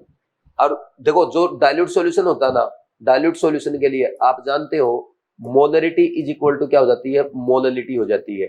ठीक, तो IM के प्रोडक्ट अगर फाइंड आउट करेंगे तो इसका कितना आएगा, 0.1 आ जाएगा, और इसका IM कितना आ जाएगा, 0.04, नहीं 5 इंटू 0.04 आ जाएगा, 5 इंटू 0.04 ये हो जाएगा 0.2, और नेक्स्ट इसका IM कितना आ जाएगा, 3 इंटू 0.05 दैट इज 0.15 आ जाएगा, और चौथे का IM is equal to 2 into 0.005 that is 0.01 आ जाएगा। ये आ गया इनका वैल्यू। अब अगर हम डिप्रेशन इन फ्रीजिंग पॉइंट की बात करें तो डेल्टा TF होता है I into KF into M। तो एक बात बताओ, जिसका I ज्यादा होगा, I इंटू M ज्यादा होगा, उसका डेल्टा TF भी तो ज्यादा होगा। तो डेल्टा TF का ऑर्डर बताओ चारों में क्या आएगा, तो जिसका सबसे ज्यादा है IM उसका सबसे ज्यादा, तो सेकंड वाले का सबसे ज्यादा होगा, उससे कम थर्ड वाले का होगा, उससे कम एक सेकंड, हाँ उससे कम फर्स्ट वाले का, और सबसे कम 4 वाले का आ जाएगा। वही तो ये लोवेस्ट किसके लिए हुआ, 1 के लिए। इनकरेक्ट स्टेटमेंट बतानी, तो इधर रॉन्ग हो गया है ना, लोवेस्ट तो 4 के लिए आएगा, पहला रॉन्ग हो गया। दूसरा चेक करो, depression in freezing point will be highest for 4, depression in freezing point will be highest for 4, ये भी रॉन्ग हो गया। फिर तो depression in freezing point will B lowest for 1, depression in freezing point will B lowest for, ये highest लिख दिया इसने, है ना, ये भी रॉन्ग हो गई इसका मतलब तो। ठीक, ये तो लोवेस्ट होगा ना इसके लिए, तो फोर्थ के लिए मैं दोबारा देख लेता हूँ, जिसका IM ज्यादा उसका डेल्टा TF सबसे ज्यादा, यानी डिप्रेशन इन फ्रीजिंग पॉइंट ज्यादा। अब एक बार तीसरा और चेक करते हैं, elevation in boiling point will be highest for 2, तो delta TB is equal to I into KB into M होता है। तो जिसका IM ज्यादा उसका डेल्टा TB ज्यादा। ठीक, तो अब डेल्टा TB का ऑर्डर क्या आएगा, डेल्टा TB का ऑर्डर आएगा यहाँ पे 4 से ज्यादा, फर्स्ट का फर्स्ट से ज्यादा, थर्ड का और थर्ड से ज्यादा सेकंड का, ये ऑर्डर आ जाएगा। Next, decrease in vapour pressure will be highest for the solution 2, decrease in vapour pressure, vapour pressure, अब देखो delta P is upon P will be equal to क्या होता है, I into N by capital N, ये होता है। तो I जो है, जिसका I ज्यादा होगा, यानी यहाँ पे अब हम मोल्स की बात करेंगे वैसे तो। ठीक, तो अगर ओनली I से भी करोगे तो जिसका I ज्यादा, जिसका I ज्यादा उसका delta P by P note ज्यादा। ठीक, और जिसका delta P by P note ज्यादा उसका डेल्टा P ज्यादा, और जिसका ये चेंज इन वेपर प्रेशर ज्यादा तो उसका प्रेशर ऑफ सॉल्यूशन कम हो जाएगा। ठीक, तो सबसे अब प्रेशर ऑफ सॉल्यूशन की अगर बात करें तो जिसका I सबसे ज्यादा उसका सबसे कम, तो 2 का सबसे कम, थर्ड का उससे ज्यादा, फर्स्ट का उससे ज्यादा और फोर्थ का सबसे ज्यादा। तो क्या बोल रहा है ये, decrease in vapour pressure will be highest for second, बिल्कुल सेकंड का डिक्रीज इन वेपर प्रेशर सबसे कम होगा, ये भी सही है। लेकिन ये दोनों स्टेटमेंट रॉन्ग हो गई, फर्स्ट और second. Depression in freezing point will B lowest for solution 1, नहीं, ये यहाँ पे फिर लोवेस्ट ही आना था, ये लोवेस्ट आना चाहिए था, यहाँ पे करेक्शन होगा ना, यहाँ करेक्शन हो जाएगा लोवेस्ट करके, तो लोवेस्ट ये स्टेटमेंट सही हो जाएगी, लोवेस्ट फॉर किसके लिए है, फोर्थ के लिए है, और first will be the answer, ये करेक्शन है इसमें। तो आंसर क्या आ जाएगा, आंसर आ जाएगा आपका, आंसर आ जाएगा 1, आंसर 1। और ये हमारा फर्स्ट या सेकंड अटेम्प्ट का क्वेश्चन है, अच्छा क्वेश्चन था, टफ क्वेश्चन है। ठीक, फर्स्ट का नहीं, इसको सेकंड या थर्ड अटेम्प्ट में ही लिखो आप। ठीक, समझे कि नहीं समझे, इसमें कुछ नोट करना है, वीडियो पॉज करके नोट कर दो। Next, question number 15, match the term given in column 1 with expression given in column 2, select an appropriate answer. Isotonic solution, isotonic solution उसे कहते हैं भाई, आइसोटोनिक जिसका जो किसके इक्विवेलेंट हो, जिसकी concentration equivalent to 0.9% weight by volume of NaCl। ठीक, तो वो आइसोटोनिक सॉल्यूशन कहलाएगा। और हाइपरटोनिक किसे कहते हैं, जिसमें देखो इसमें अगर आप डालेंगे ना तो जो आपकी ब्लड सेल है वो एज इट इज रहेगी। हाइपरटोनिक में क्या होगा, जो आपकी सेल है वो सिकुड़ जाएगी। सिकुड़ क्यों जाएगी, क्योंकि आपका लिक्विड का ज्यादा फ्लो बाहर की तरफ होता है। तो उसमें इसका मतलब ये जो सॉल्यूशन है इसकी कंसंट्रेशन जो होगी हाइपरटोनिक की will be more than 0.9% weight by volume NaCl, यानी हमारी बॉडी में जो ब्लड सेल का कंसंट्रेशन है उससे ज्यादा कंसंट्रेशन होगी, इसलिए ब्लड सेल से बाहर की तरफ फ्लो ज्यादा होगा। और अगर मान लीजिए फ्लो अंदर की तरफ हो तो सेल स्वेल अप हो जाएगी। तो इसका मतलब जो सेल है उसके अंदर कंसंट्रेशन क्या है, ज्यादा है। तो कंसंट्रेशन जो सॉल्यूशन की है हाइपरटोनिक सॉल्यूशन की वो 0.9% वेट बाय वॉल्यूम NaCl से कम है। अब चेक करो आइसोटोनिक सॉल्यूशन कौन सा होगा, salt concentration is less than 0.9%, less than 0.9% किसकी, हाइपरटोनिक की है, तो सी मैच कर जाएगा 1 के साथ। And water will flow into the cell and it will swell up, तो सी मैच कर गया 1 के साथ। अब दूसरा देखो, salt concentration is more than 0.9% and water will flow out of the cell and cell will shrink, तो ये हो गया हाइपरटोनिक सॉल्यूशन। बी मैच कर गया 2 के साथ। और C no osmosis occur if solution is separated by semi permeable membrane, तो आइसोटोनिक सॉल्यूशन में कोई चेंज नहीं आएगा। तो ए में क्या होगा, एक आ जाएगा 3, ए का 3, 3 2 1, 3 2 1, answer is 2, answer is 2।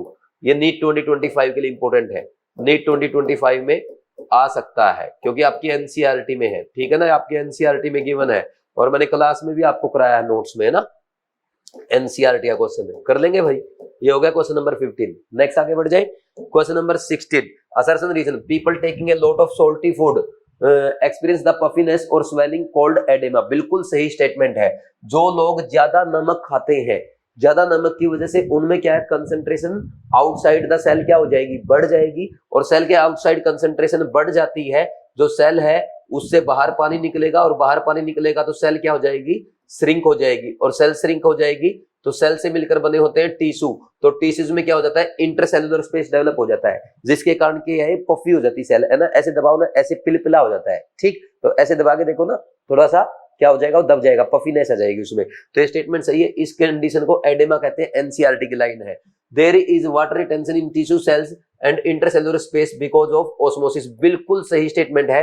Osmosis के कारण क्या होगा, वाटर आपका सेल से बाहर आएगा, जिसके कारण सेल्स के बीच में पानी इकट्ठा हो जाएगा, इंटरसेलुलर स्पेस हो जाएगा टिश्यू में, तो जिसके कारण पफीनेस आ जाती है। तो असर्शन सही है, रीजन सही है, रीजन एक्सप्लेन्स असर्शन। कितना अच्छा क्वेश्चन है, नीट एग्जाम में आने लायक क्वेश्चन है। Both assertion and reason are correct and reason is correct explanation. NEET 2025 में आ सकता है, नीट 2025 में आ सकता है, और आ जाता है तो आते ही आप इसको पहले अटेम्प्ट में कर लेंगे। ये फर्स्ट अटेम्प्ट का क्वेश्चन हमारा है, बोलो कोई डाउट नहीं है ना भाई। Next question number 17, KH value for argon CO2 HCHO। ये देखिए, ये एनसीईआरटी एग्जाम्पलर का क्वेश्चन है, ये एनसीईआरटी एग्जाम्पलर में है, ठीक। और एक बात बताऊं, ये नीट 2022 में भी आया है और ये नीट 2024 में भी आया है, और बड़ी बात आपके एनसीईआरटी ड्रिल में भी है। पहले से जो बच्चे पढ़ के गए थे वो सोल्व कर आए थे। क्या होता है, आपको पूछा है सोल्युबिलिटी का order, solubility is inversely proportional to KH की वैल्यू, तो जिसका KH ज्यादा उसकी सोल्युबिलिटी कम। तो KH सबसे ज्यादा किसका है, सबसे ज्यादा किसका है, इसमें 40 वाला सबसे ज्यादा है, यानी आर्गन का। तो आर्गन की सोल्युबिलिटी सबसे कम, उससे कम किसका है, उससे कम है 1.67 यानी CO2 का।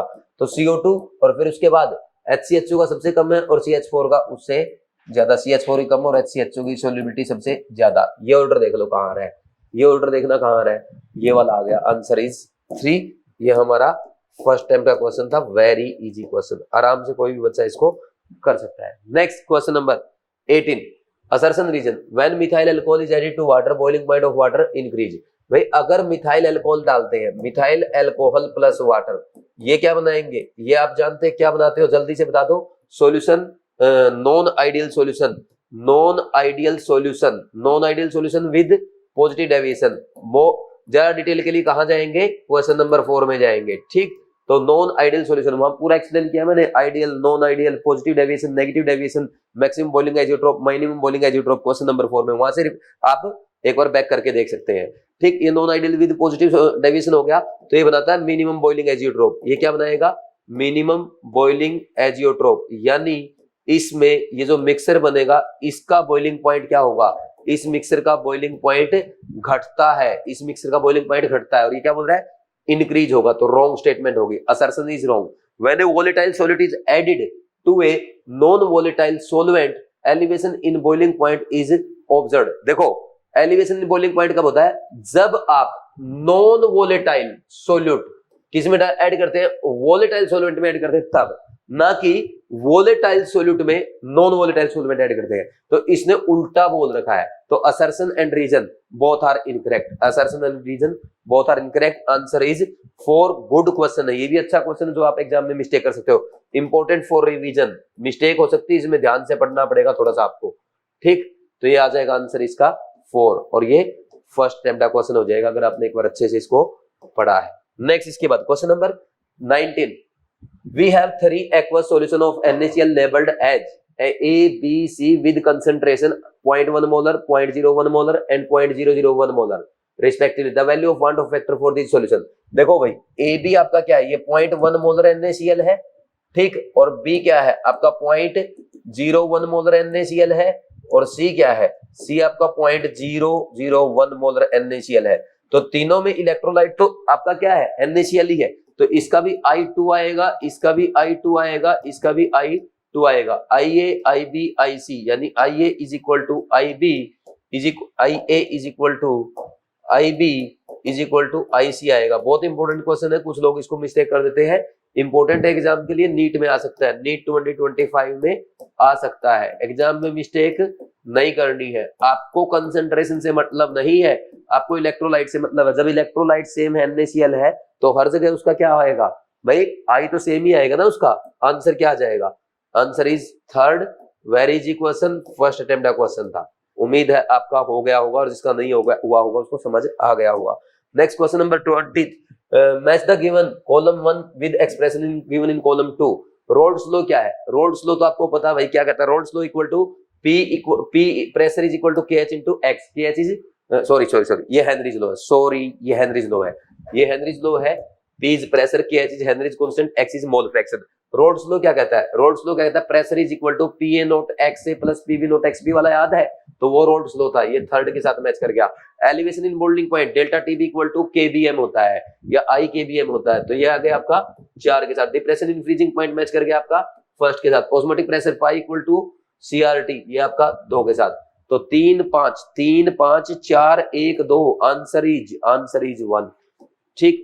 फर्स्ट अटेम्प्ट का क्वेश्चन है, ऐसा क्वेश्चन एग्जाम में आ सकता है, फर्स्ट अटेम्प्ट है ना, नीट में आ सकता है, नीट में आ सकता है, नीट 2025 में आ सकता है। ये क्वेश्चन आप नोट कर सकते हैं, लेकिन इजी क्वेश्चन, इसका क्या नोट करोगे यार, कोई भी बच्चा इसको सोल्व कर देगा, ठीक। बट ऐसे क्वेश्चन, आसान क्वेश्चन भी एग्जाम में आते हैं। Question number 21, a solution of 1.25 gram of P in 50 gram of water lowers freezing point by 0.3 degree Celsius. Molar mass दे रखा है P का 94, KF दे दिया वाटर का 1.86, degree of dimerisation of P in water is. देखो अच्छा question है, कैसे सोल्व करेंगे।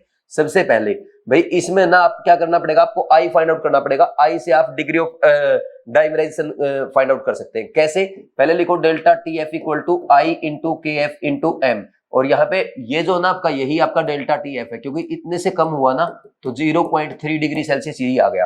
तो 0.3 is equal to I calculate करना है, 1.86 हो गया हमारा KF, और molarity number of moles of solute divide by weight of solvent in KG, तो 1.25 divide by weight of solvent 94 divide by 1.25 divide by molar mass of P divide by weight of solvent in KG 50/1000, ये करोगे, ठीक। I calculate करो, सारा system इधर ले आओ, 0.3 है गुना में ये 50/100 इधर 50/1000 आकर के इधर डायरेक्ट मल्टीप्लाई हो जाएगा, और ये 1.25 नीचे जाएगा और 94 ऊपर जाएगा, 1/1.86 भी नीचे जाएगा।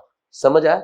अब देखो ये 0 काट दी इससे, ठीक, 5 कट गया किस पे, 200 पे, ठीक, समझ आ। और ये 2 0 कट गई इसकी ऐसे, और 125 2 जा होता है 250, यहां तक कोई दिक्कत नहीं है।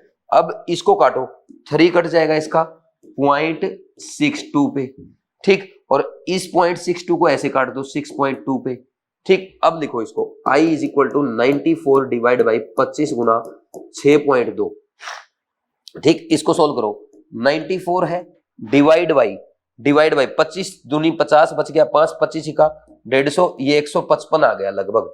तो एक काम करो यार, इसको ना मेरी ख्याल में अप्रोक्सीमेशन लेने के लिए तो इसको 90 मान लो, इसको 90 मान लो डिवाइड बाई 150, तो 90/150 कितना हो जाएगा 9/15, तो 9 को 15 से डिवाइड करोगे तो 0.6 आपका आंसर आ जाएगा। तो आई आ गया 0.6। तो अब अल्फा जो होता है ना डिग्री ऑफ डाइमराइजेशन, यह है degree of dimerisation for example. ठीक, डाइमराइजेशन का मतलब क्या है, डाइमर बन रहा है, 2p एटम ऐसे जा रहे हैं p2 में, ये बन रहा है। ठीक, तो अब इसमें क्या लिखेंगे, alpha is equal to 1 minus I by divide by 1 minus 1 upon N. N कितना आएगा 2 आएगा, क्योंकि दो एटम दो मॉलिक्यूल डाइमराइज कर रहे हैं। अल्फा फाइंड आउट करना है 1 माइनस 0.6 डिवाइड बाई 1 माइनस 1/2, तो 0.4 आ गया ऊपर, नीचे 0.5, 4/5 यानी 0.8। अल्फा इक्वल टू कितना आ जाएगा 80% आ जाएगा। कौन सा आंसर है, पहला आंसर है। ठीक, good question, very very important question, important for revision. Calculation भी अच्छी है और कॉन्सेप्चुअल क्वेश्चन भी है। ठीक, तो ये आपका आंसर 1 आया है। तो ये फर्स्ट अटेम्प्ट का क्वेश्चन तो नहीं है, मिनिमम सेकंड का और या थर्ड अटेम्प्ट में जाएगा। क्यों, क्योंकि पहले आपने वहां पे अच्छी कैलकुलेशन की, फिर साथ में इसने वांट ऑफ फैक्टर वाला कॉन्सेप्ट भी आपसे यूज करा लिया। ठीक, अल्फा फाइंड आउट कराने के लिए। Next question number 22, इक्विमोलल aqueous solution of NaCl BaCl2 are prepared if the freezing point of NaCl is -2 degree Celsius, the freezing point of BaCl2 is। देखो आपको दो सॉल्यूशन दिए गए NaCl और BaCl2। जो NaCl है इसकी मोलरिटी m है, इसकी भी मोलरिटी m है, क्योंकि इक्विमोलल लिखा है। एक्वस सॉल्यूशन है, दोनों पानी में है, तो दोनों पानी में तो दोनों का KF भी सेम हो जाएगा। ठीक, अब क्या लिखोगे, अब बोल रहा है TF इसका -2 डिग्री सेल्सियस है, तो इसका डेल्टा TF कितना होगा, डेल्टा TF इसका होगा 0 - 2 यानी 0 - 2 is equal to 2 degree Celsius. इसका TF आपसे पूछा है। ठीक सॉरी, अब हम क्या करेंगे, डेल्टा TF फॉर NaCl यहां से यहीं लिख लो, नहीं तो delta TF for NaCl will be equal to I into KF into M होता है। I कितना है 2 KF into M, molarity M मान ली। डेल्टा TF फॉर BaCl2 कितना आएगा, इसमें 3 है एटम। ठीक, 3 आयन देगा, इसका I 3 आएगा, और KF इंटू M, मोलरिटी दोनों की सेम है और दोनों वाटर में है, तो KF भी सेम हो जाएगा। ये कैंसिल हो गया, डिवाइड कर दिया तो अब ये वैल्यू कितनी है 2, तो 2 by delta TF of BaCl2 will be equal to 2/3, ये कैंसिल हो गया, तो delta TF of BaCl2 is equal to कितना आ गया 3, तो ये होता है 0 माइनस TF, ये कितना होगा 3, तो TF equal to -3 degree Celsius आएगा कि नहीं आएगा, किसका BaCl2 का। आंसर चेक करो, आंसर इज 2। ये सेम क्वेश्चन मैंने आपको नोट्स में भी करा रखा है और नीट में भी आ चुका है। Answer is 2। अच्छा क्वेश्चन है, सेकंड अटेम्प्ट का या फर्स्ट अटेम्प्ट में भी कर सकते हो, क्योंकि इसमें कैलकुलेशन नहीं है, मैंने समझाया इसलिए थोड़ा टाइम लगा, लेकिन फर्स्ट अटेम्प्ट में अगर आप फास्ट करते हो तो कर सकते हो।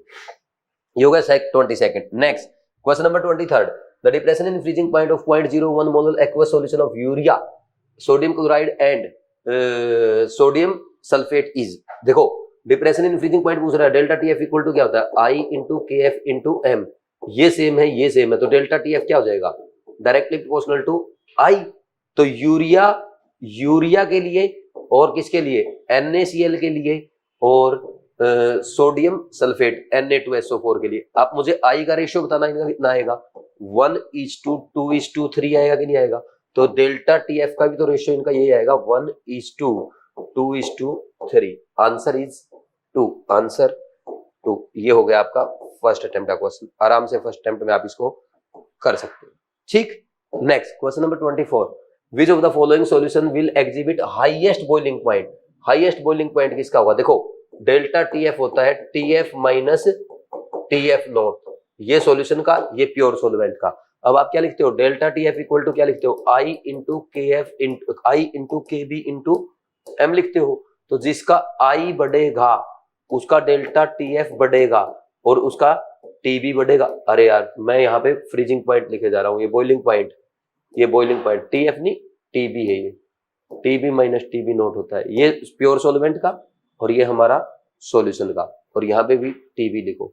वो क्योंकि लगातार क्वेश्चन फ्रीजिंग पॉइंट कर रहे थे इसलिए डेल्टा TF लिख दिया डेल्टा TB की जगह, बाकी तो ठीक है, बस B की जगह F लिख दिया था गलती से, और यहाँ भी देखो। ठीक, आई बड़ा, डेल्टा टी बी बड़ा, टी बी बड़ा, यानी जिसका आई ज्यादा उसका टी बी ज्यादा। ठीक, अब इसमें देखो अगर हम यहाँ पे देखें आई इसका 1 है, ठीक, अच्छा एक काम करो, इसको ऐसे ही मत करो, आप ये भी बोल सकते हो कि यहाँ पे भाई क्योंकि एक में कंसंट्रेशन अलग दे रखी है उसने, तो आप बोल सकते हो delta TB is directly proportional to I M. तो जिसका आई एम की वैल्यू ज्यादा आएगी उसका डेल्टा टीबी ज्यादा आएगा, और जिसका डेल्टा टीबी ज्यादा आएगा उसका बॉइलिंग पॉइंट ज्यादा आ जाएगा। तो देखो इसका आई एम कितना आएगा, इसका आई 1 होता है, 1 इंटू 0.01 है तो, और ये आई एम कितना आएगा 2 इंटू 0.01 है, दैट इज इक्वल टू 0.02। ये तो सबको समझ होगी ना, डाइल्यूट सॉल्यूशन है, डाइल्यूट सॉल्यूशन है तो उसके लिए molarity is equal to molarity consider करते हैं, क्लास में मैंने आपको बताया है, कहीं टेंशन लेने लग जाओ। आई एम इसका कितना आएगा 3 इंटू 0.01, कितना हो गया 0.03, और इसका कितना आएगा आई एम इसका 1 इंटू 0.015, इसका 0.015 ये आएगा। तो देखो अगर डेल्टा टीबी की बात करोगे, यहाँ पे इनका आई एम का ऑर्डर क्या आया है, आई एम का ऑर्डर क्या आया, सबसे ज्यादा किसका आया थर्ड का, उससे कम सेकंड का, उससे कम फोर्थ का, और सबसे कम फर्स्ट का। तो यही ऑर्डर आएगा टीबी का, जैसा कि वहां से आप देख रहे हो 1 से ज्यादा 4 का, उससे ज्यादा 2 का, सबसे ज्यादा 3 का। तो हाईएस्ट बॉइलिंग पॉइंट आंसर किसका आ गया 3 का। ये हमारा फर्स्ट अटेम्प्ट का या सेकंड अटेम्प्ट का क्वेश्चन है, आसान क्वेश्चन आराम से कर सकते हो, मैंने समझाया इसलिए टाइम लगा, लेकिन कॉन्सेप्चुअल क्वेश्चन है, गलती नहीं होनी चाहिए। ठीक, next question number 25, a 0.1 mole solution of a weak acid is 30% ionized if Kf for water is 1.86 degree पर सेल्सियस पर molal, the freezing point of the solution will be। भाई एक काम बताओ, इसमें 0.1 मोलल एक्वा सॉल्यूशन दे दिया, molality दे दी 0.1, alpha दे दिया कितना, वीक एसिड है 0.3, और वीक एसिड है तो वीक मोनोबेसिक एसिड ही देंगे इसमें, वैसे इसने लिखा नहीं यहाँ पे ना वीक मोनोबेसिक एसिड लिखा जाता है, और ना लिखा हो हमारे सिलेबस में बस वीक मोनोबेसिक एसिड ही है, H+A- ऐसे लिख देंगे इसको। ठीक, तो इसके लिए आई कैसे आएगा, आई इसके लिए कैसे आएगा, तो यहाँ पे आपके पास फॉर्मूला होता है अल्फा का, alpha equal to I-1 N-1, तो यहाँ पे 2 आयन बनेंगे इसलिए इसका N लेंगे 2, तो अल्फा कितना है 0.3, और ये I-1 divide by 2-1, I solve करो, ये 1 उधर जाकर के 0.3 हो जाएगा, आई ये +1 होगा उधर जाके 1.3 आ गया आई की वैल्यू। तो अब कर दो क्या, डेल्टा क्या पूछा है, फ्रीजिंग पॉइंट पूछा, delta T F equal to I into K F into M, ये 1.3, ये 1.86, और ये कितना है एम कितना है 0.1, तो 13 छिके 78, 7 13 8 104, और 7 115, बच गया कितना 11, 13 कम 13 और 11 होता है 24, तो ये आ गया 0.2458 डिग्री सेल्सियस, ये आ जाएगा। और यही आपका ये होता है टी एफ, ये कितना होता है 0 माइनस टी एफ। ठीक, तो T F will be equal to -0.2458 degree Celsius. कौन सा आंसर है, फोर्थ आंसर आ जाएगा, आंसर 4। आसान क्वेश्चन था, फर्स्ट या सेकंड अटेम्प्ट में कर सकते हो, नीट में ऐसे क्वेश्चन आ जाते हैं। ठीक, हल्की सी कैलकुलेशन थी। Next question number 26, ethylene glycol is added to water as an antifreeze, it will. देखो इथाइलिन ग्लाइकोल क्या है, जब आप है ना इथाइलिन ग्लाइकोल डालेंगे वाटर में, ये आपका इथाइलिन ग्लाइकोल है, ठीक, प्लस वाटर, इसके कारण क्या होता है भाई, आपके जो इसके वेपर्स कम बनेंगे, वाटर के जो वेपर बनने चाहिए थे वो कम बनेंगे, तो इसके कारण क्या होगा भाई, यहाँ पे आपका क्या बोलेंगे, फ्रीजिंग पॉइंट तो कम हो जाएगा, फ्रीजिंग पॉइंट तो 0 डिग्री सेल्सियस से और कम हो जाएगा, और बॉइलिंग पॉइंट वाटर का बढ़ जाता है। ठीक, फ्रीजिंग पॉइंट घटेगा, बॉइलिंग पॉइंट बढ़ेगा, क्योंकि नॉन वोलेटाइल सॉल्यूट जो होते हैं वो सोलवेंट का फ्रीजिंग पॉइंट घटाते हैं और बॉइलिंग पॉइंट बढ़ाते हैं, इसलिए हम बोलते हैं डिप्रेशन इन फ्रीजिंग पॉइंट और एलिवेशन इन बॉइलिंग पॉइंट। तो आंसर क्या आ जाएगा, पहला ही आ जाएगा, answer is first, answer is first. Important question है, फर्स्ट अटेम्प्ट में आपका हो जाएगा, वेरी वेरी इजी।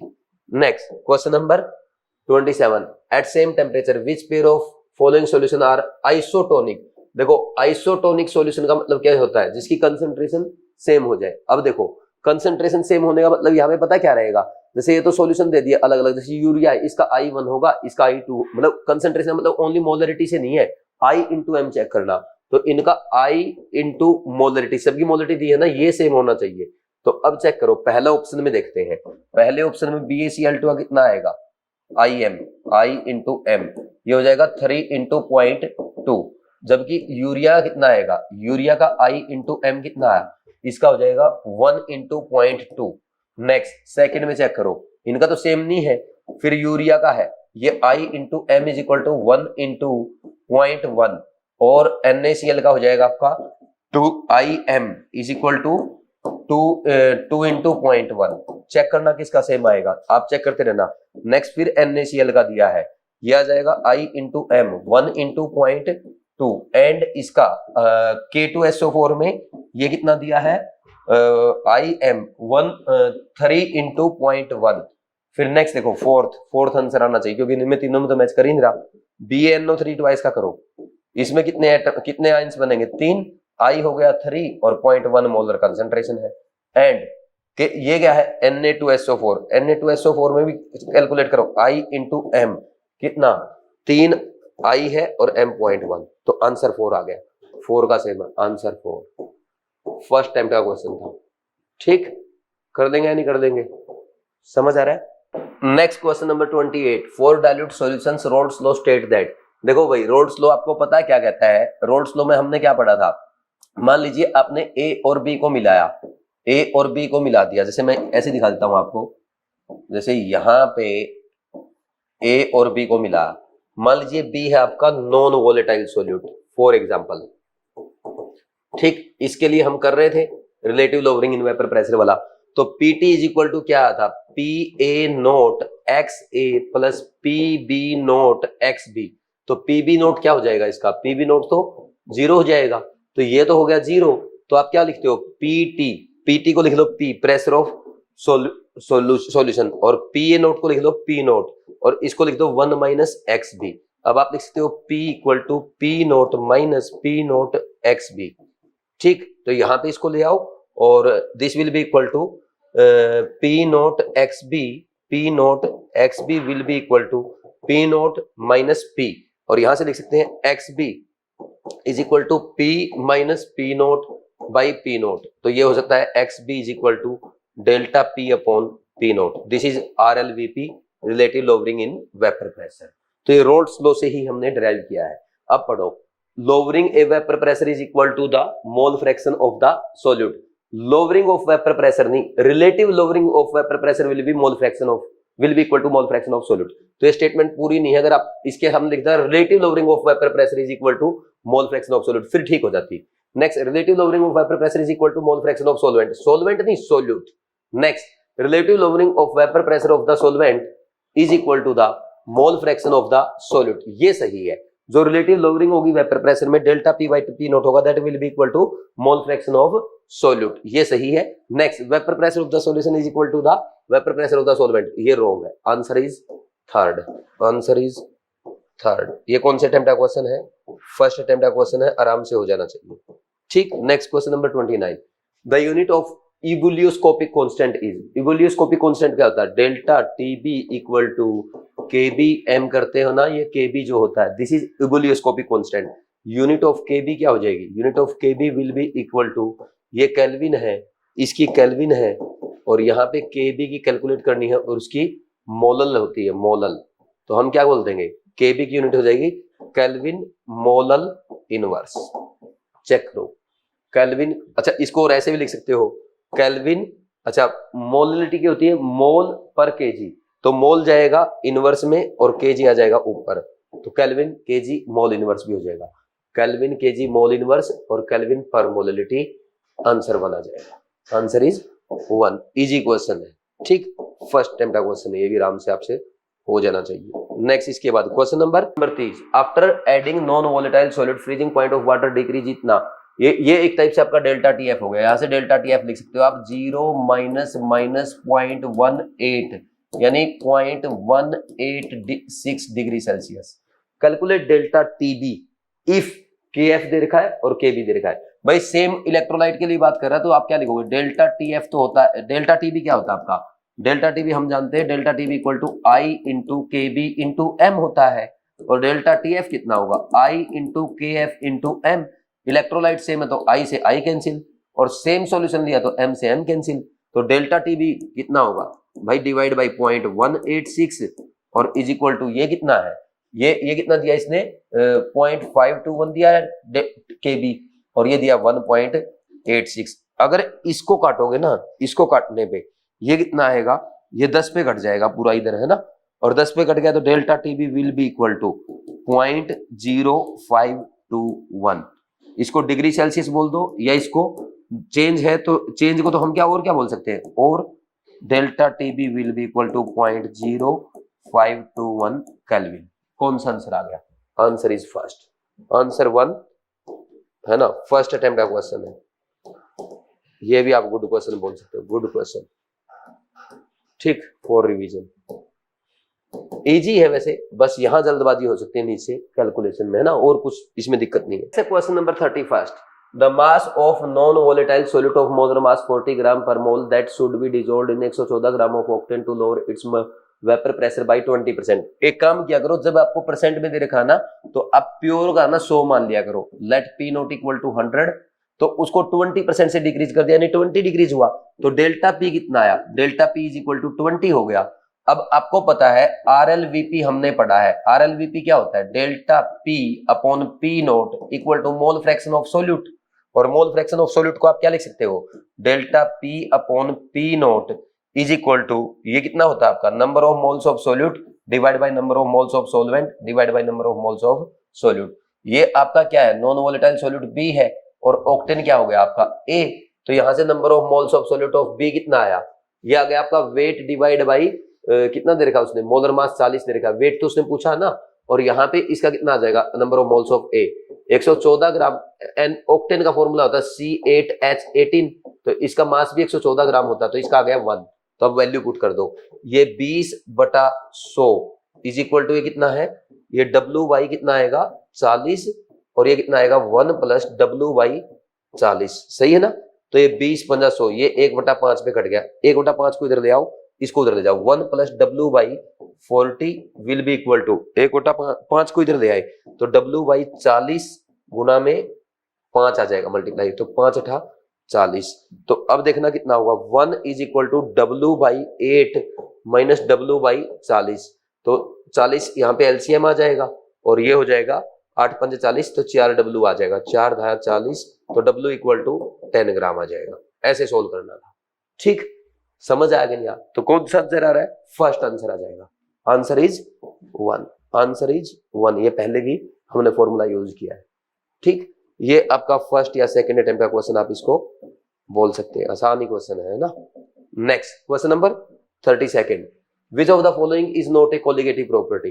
भाई कोलिगेटिव प्रॉपर्टी कौन सी होती है, डेल्टा टी भी होती है elevation in boiling point, delta TF होती है, delta P by P note होती है, और ऑस्मोटिक प्रेशर होती है, दीज 4 आर कोलिगेटिव प्रॉपर्टी। तो ये तो है, ये भी है, ये भी है, तीनों है, तो ठीक, ये नहीं है electrical conductivity, answer for first attempt आराम से हो जाएगा किसी से भी, है ना। Next question number 33, which one of the following liquid pairs will exhibit A positive deviation.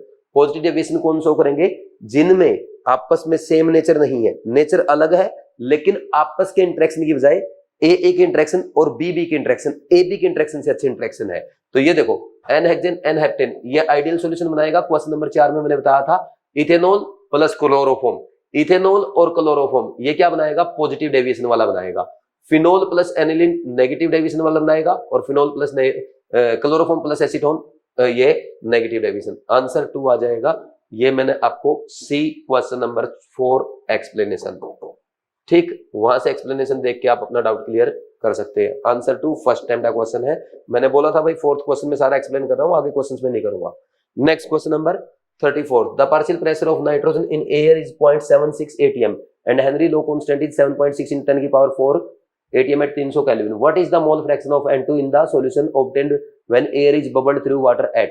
अरे कुछ भी नहीं, हेनरीज लो है, pressure is equal to KH × XC तो है ये, तो प्रेशर कितना दे रखा उसने, पार्शियल प्रेशर ऑफ नाइट्रोजन दे दिया 0.76, KH की वैल्यू दे रखी 7.6 × 10⁴ इनटू में x, मोल फ्रैक्शन पूछा है, x कितना आ जाएगा, ये आ जाएगा 0.76 अपॉन 7.6 × 10⁴, ये कट गया 10 पे, तो ये आ गया x = 10⁻⁻⁵, थर्ड आंसर आ गया। Answer is 3।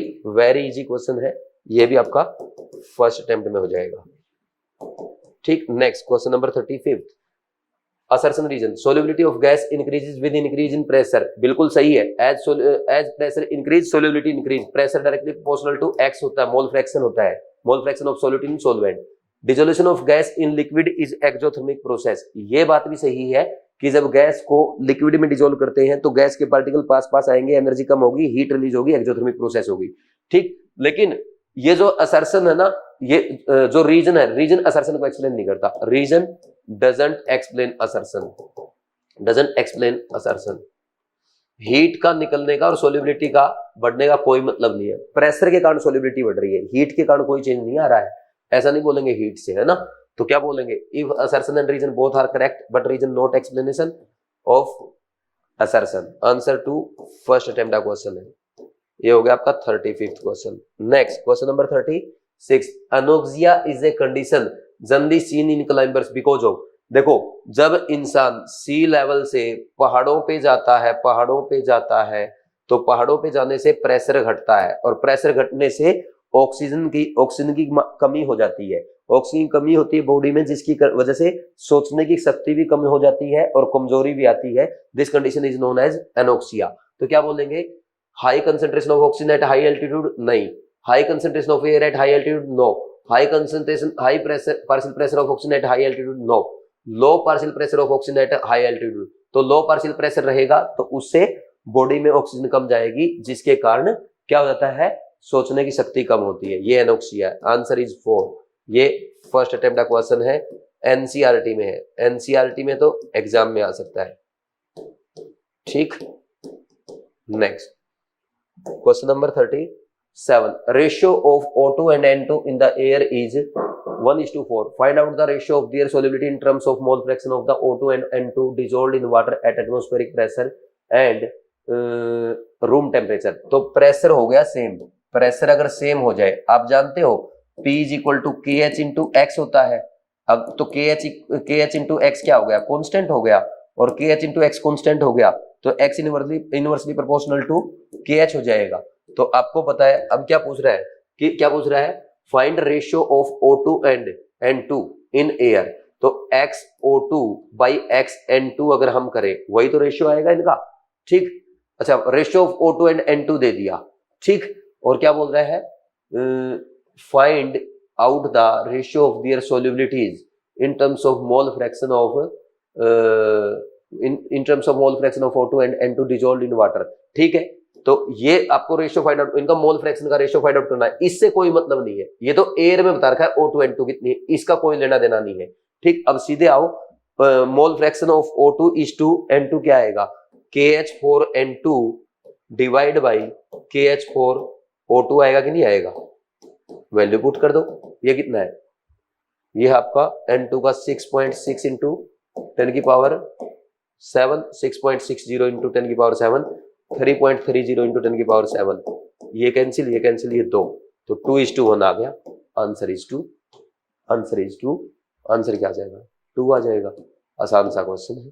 ठीक, रेशियो ऑफ देयर सोल्युबिलिटीज पूछा है इन terms of mole fraction of O2 and N2। तो O2:N2 का बताना था, तो क्या हो जाएगा, inversely proportional to their Henry's constant. Answer 2 आ जाएगा। ये आपका फर्स्ट अटेम्प्ट का क्वेश्चन था, कर दोगे।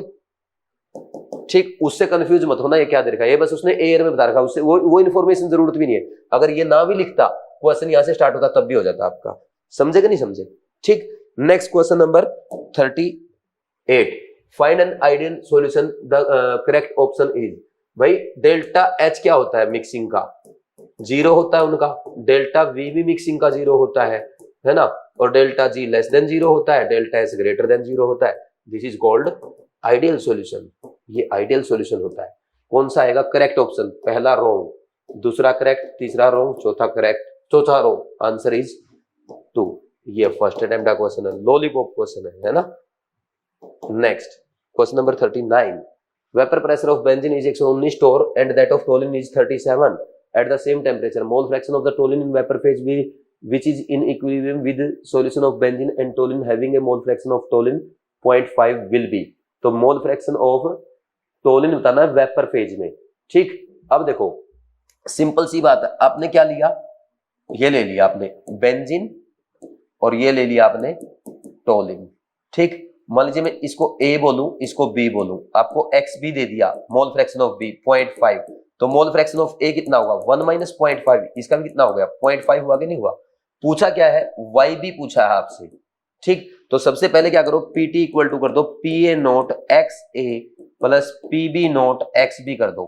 ठीक, PA नोट कितना है 119 गुना 0.5 प्लस PB नोट आपका 37 गुना 0.5, तो एक काम कर लो सीधा इनको जोड़ के 119 प्लस 37 गुना 0.5 कर दो ना, तो ये कितना आ जाएगा 119 और 37 कितना होता है 119 और 37 हो जाएगा आपका ये 140 156 का आधा कर दो, ये हो जाएगा 78, ये 78 आ गया, 78 टोर आ रहा ना, 78 टोर। ठीक, अब आपको पता है PB will be equal to YB into PT, और ये क्या होता है, ये होता है आपका PB naught XB is equal to YB into PT।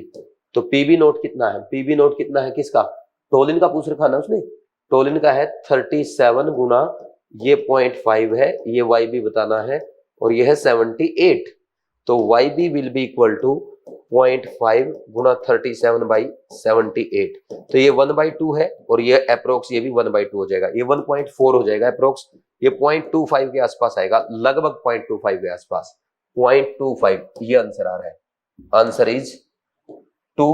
ये सेकंड अटेम्प्ट का क्वेश्चन है, पहले अटेम्प्ट में तो नहीं होगा क्योंकि हल्की सी कैलकुलेशन भी ठीक ठाक है।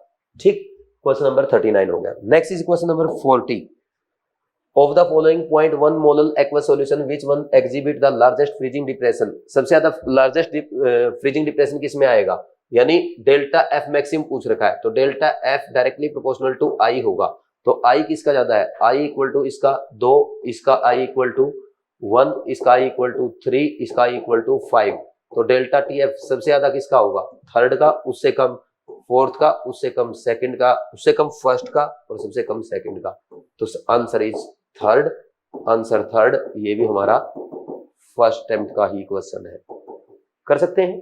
Next question number 41, if molality of the dilute solution is doubled the value of molal depression constant will be, भाई ये क्या है, ये सोलवेंट की प्रॉपर्टी है, सोलवेंट की प्रॉपर्टी है, अगर आप प्रॉपर्टी है कांस्टेंट होगी, सोलवेंट की प्रॉपर्टी है कांस्टेंट रहेगी, ठीक, कांस्टेंट है, ठीक, तो आंसर क्या आ जाएगा, इज अनचेंज्ड। आप मोललिटी करते रहो डबल, अरे पानी में तो डबल किया ना आपने, तो सोलवेंट का तो चाहे KF है या KB वो कांस्टेंट ही रहेगा, अगर आप नमक का 1 मोल 2 मोल 3 मोल कितने ही डालते रहो, वो तो KF KB वाटर का कांस्टेंट ही रहता है। आंसर 4 अच्छा क्वेश्चन है, इजी क्वेश्चन है, ठीक, ये फर्स्ट अटेम्प्ट का क्वेश्चन हो जाएगा, है ना।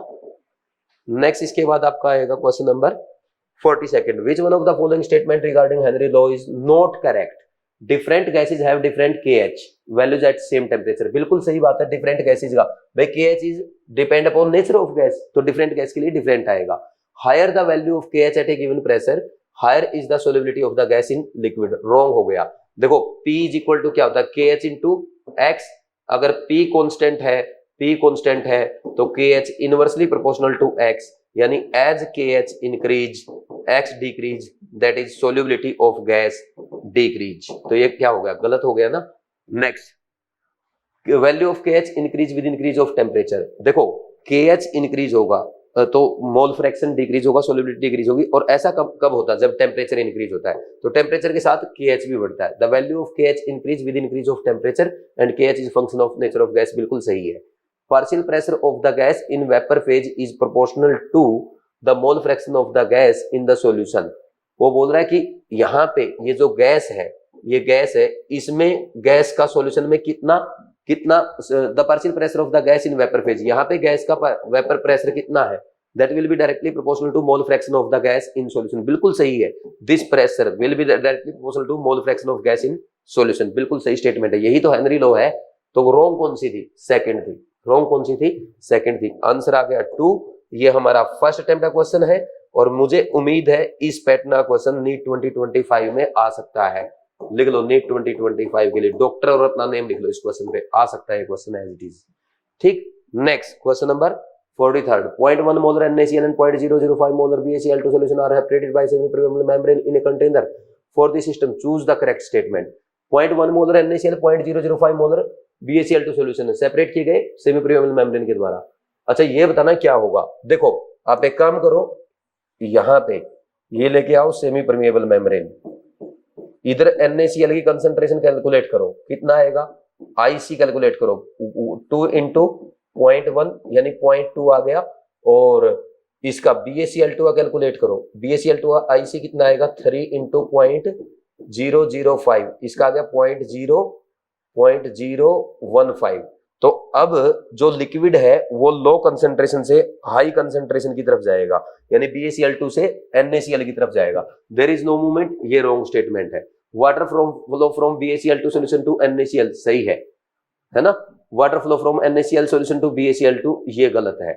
Osmotic pressure of 0.1 molar NaCl is lower than that of the BaCl2। देखो pi directly proportional to C होता है, तो pi for NaCl will be more than pi for BaCl2, और ये क्या बोल रहा है NaCl कम होगा, ये भी रॉन्ग है। आंसर क्या आ गया 2 आ गया, answer is 2। Good question for NEET, good question for NEET exam. ठीक है भाई, ये कौन से अटेम्प्ट का था, फर्स्ट अटेम्प्ट का था, कर सकते हैं आराम से। Next question number 44, pure benzene freezes at 5.3 degree Celsius, a solution of 0.223 gram of phenyl acetic acid in 4.4 gram of benzene freezes at 4.47 degree Celsius. Which of the following statement is correct regarding the given observation? Pure benzene दे दी जो 5.3 degree Celsius पे freeze हो जाती है, एक solution दे दिया 0.223 gram of phenyl acetic acid in 4.4 gram of benzene which freeze at 4.47 degree Celsius. तो डेल्टा TF देखो कितना आया, डेल्टा TF आपका ये आ गया कौन सा 5.3 और फ्रीज दे रखा ना 5.3 माइनस 4.47। असल में इसको पता क्या करना चाहिए था, चलो ठीक है, डेल्टा TF इसका डिफरेंस ही तो चाहिए। अब 10 में से 7 गया 3, और ये 12 में से 4 गया 8, ये 0.8 आ गया। ठीक, अब डेल्टा TF पता क्या होगा, delta TF will be equal to I into KF into M आएगा। अब I into KF into M अगर करना है तो ये 0.83 है, और I हमें पता नहीं है फिनाइल एसिटिक एसिड का, और KF कितना दे रखा है इसने, KF 5.12 दे दिया, मोलरिटी 0.223 ग्राम ऑफ, इसका मोलर मास कितना होता है इसका, अरे मोलर मास कैलकुलेट करना पड़ेगा, 6 7 8 कार्बन, तो 12 गुना 8 96, 5 2 7 1 8 8 हाइड्रोजन, 2 2 4 2 ऑक्सीजन एटम, तो 32, ये 32 8 40 12 8 96, ये हो गया 136 divide by 4.4 gram of benzene, 4.4 divide by 1000, देखो अब कितना आएगा। तो ये I will be equal to 0.83 गुना में 4.4 बटे 1000 गुना में 136 ऊपर जाएगा, 0.223 नीचे आएगा, गुना में 1/5.12 नीचे जाएगा। अब देखना, पहले तो ये 2 जीरो, ये तीनों जीरो काट दो, अब इसकी भी 2 जीरो काट दो। ठीक, अब सोल्व करना स्टार्ट करो अब सोल्व कैसे कर सकते हैं, ये 13 चौके 52, ये 4 पे जाएगा लगभग, और इसको ऐसे लिख सकता हूं ना 83 गुना 4.4 को 44 बटा 10 लिख दो, इसको 136 लिख दो, ये 223 है, गुना में ये 512 है, 44 इस पे नहीं कट रहा क्या, 5 पे, 5 चौका 20 और 5 चौका 20 2 22, ये पूरा 5 पे कट गया लगभग, सही हो गया इसका दो काम।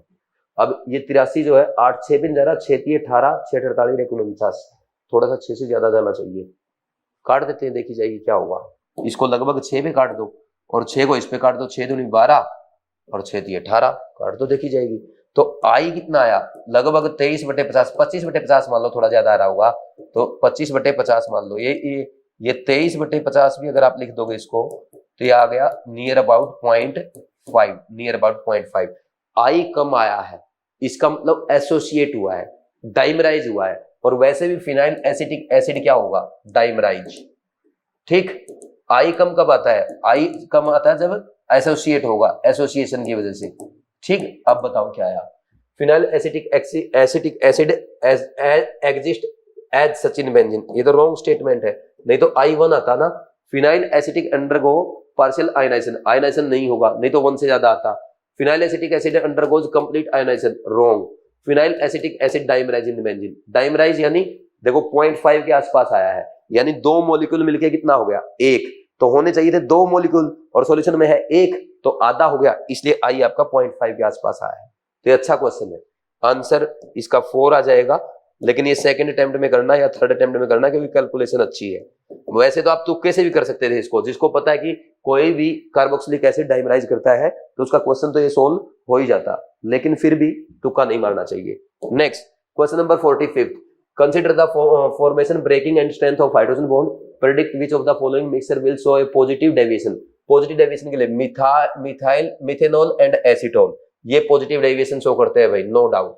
Chloroform acetone negative deviation show करते हैं, nitric acid and water negative deviation show करते हैं, और फिनोल और aniline negative deviation. Answer is 1 C explanation in question number 4, first attempt का क्वेश्चन है, अगर आपको एग्जांपल याद है। ठीक, next question number 46, the order of osmotic pressure of 3 equimolar solution of CaCl2 NaCl and C6H6R, pi equal to क्या होता है ICRT। ठीक है भाई, अगर C सेम दे रखा है, कंसंट्रेशन सेम दे रखा है, पाई डायरेक्टली प्रोपोर्शनल टू I किसका ज्यादा है, I सबसे ज्यादा CaCl2 का है, उससे कम NaCl का है, और उससे कम C6H12O6 का है। जो पाई का ऑर्डर आया है, जो I का ऑर्डर आया वही पाई का आएगा, तो पाई का ऑर्डर कौन सा आ गया, पहले वाला, आंसर 1। ये फर्स्ट अटेम्प्ट का इजी क्वेश्चन है, कोई भी बच्चा आराम से कर सकता है। Next question number 47, 0.5 mole of A mole solution of solute in benzene shows a depression in freezing point to 2 Kelvin. Molar depression constant for benzene 5 Kelvin kg per mole. If solute forms dimer in benzene, what is the percentage association?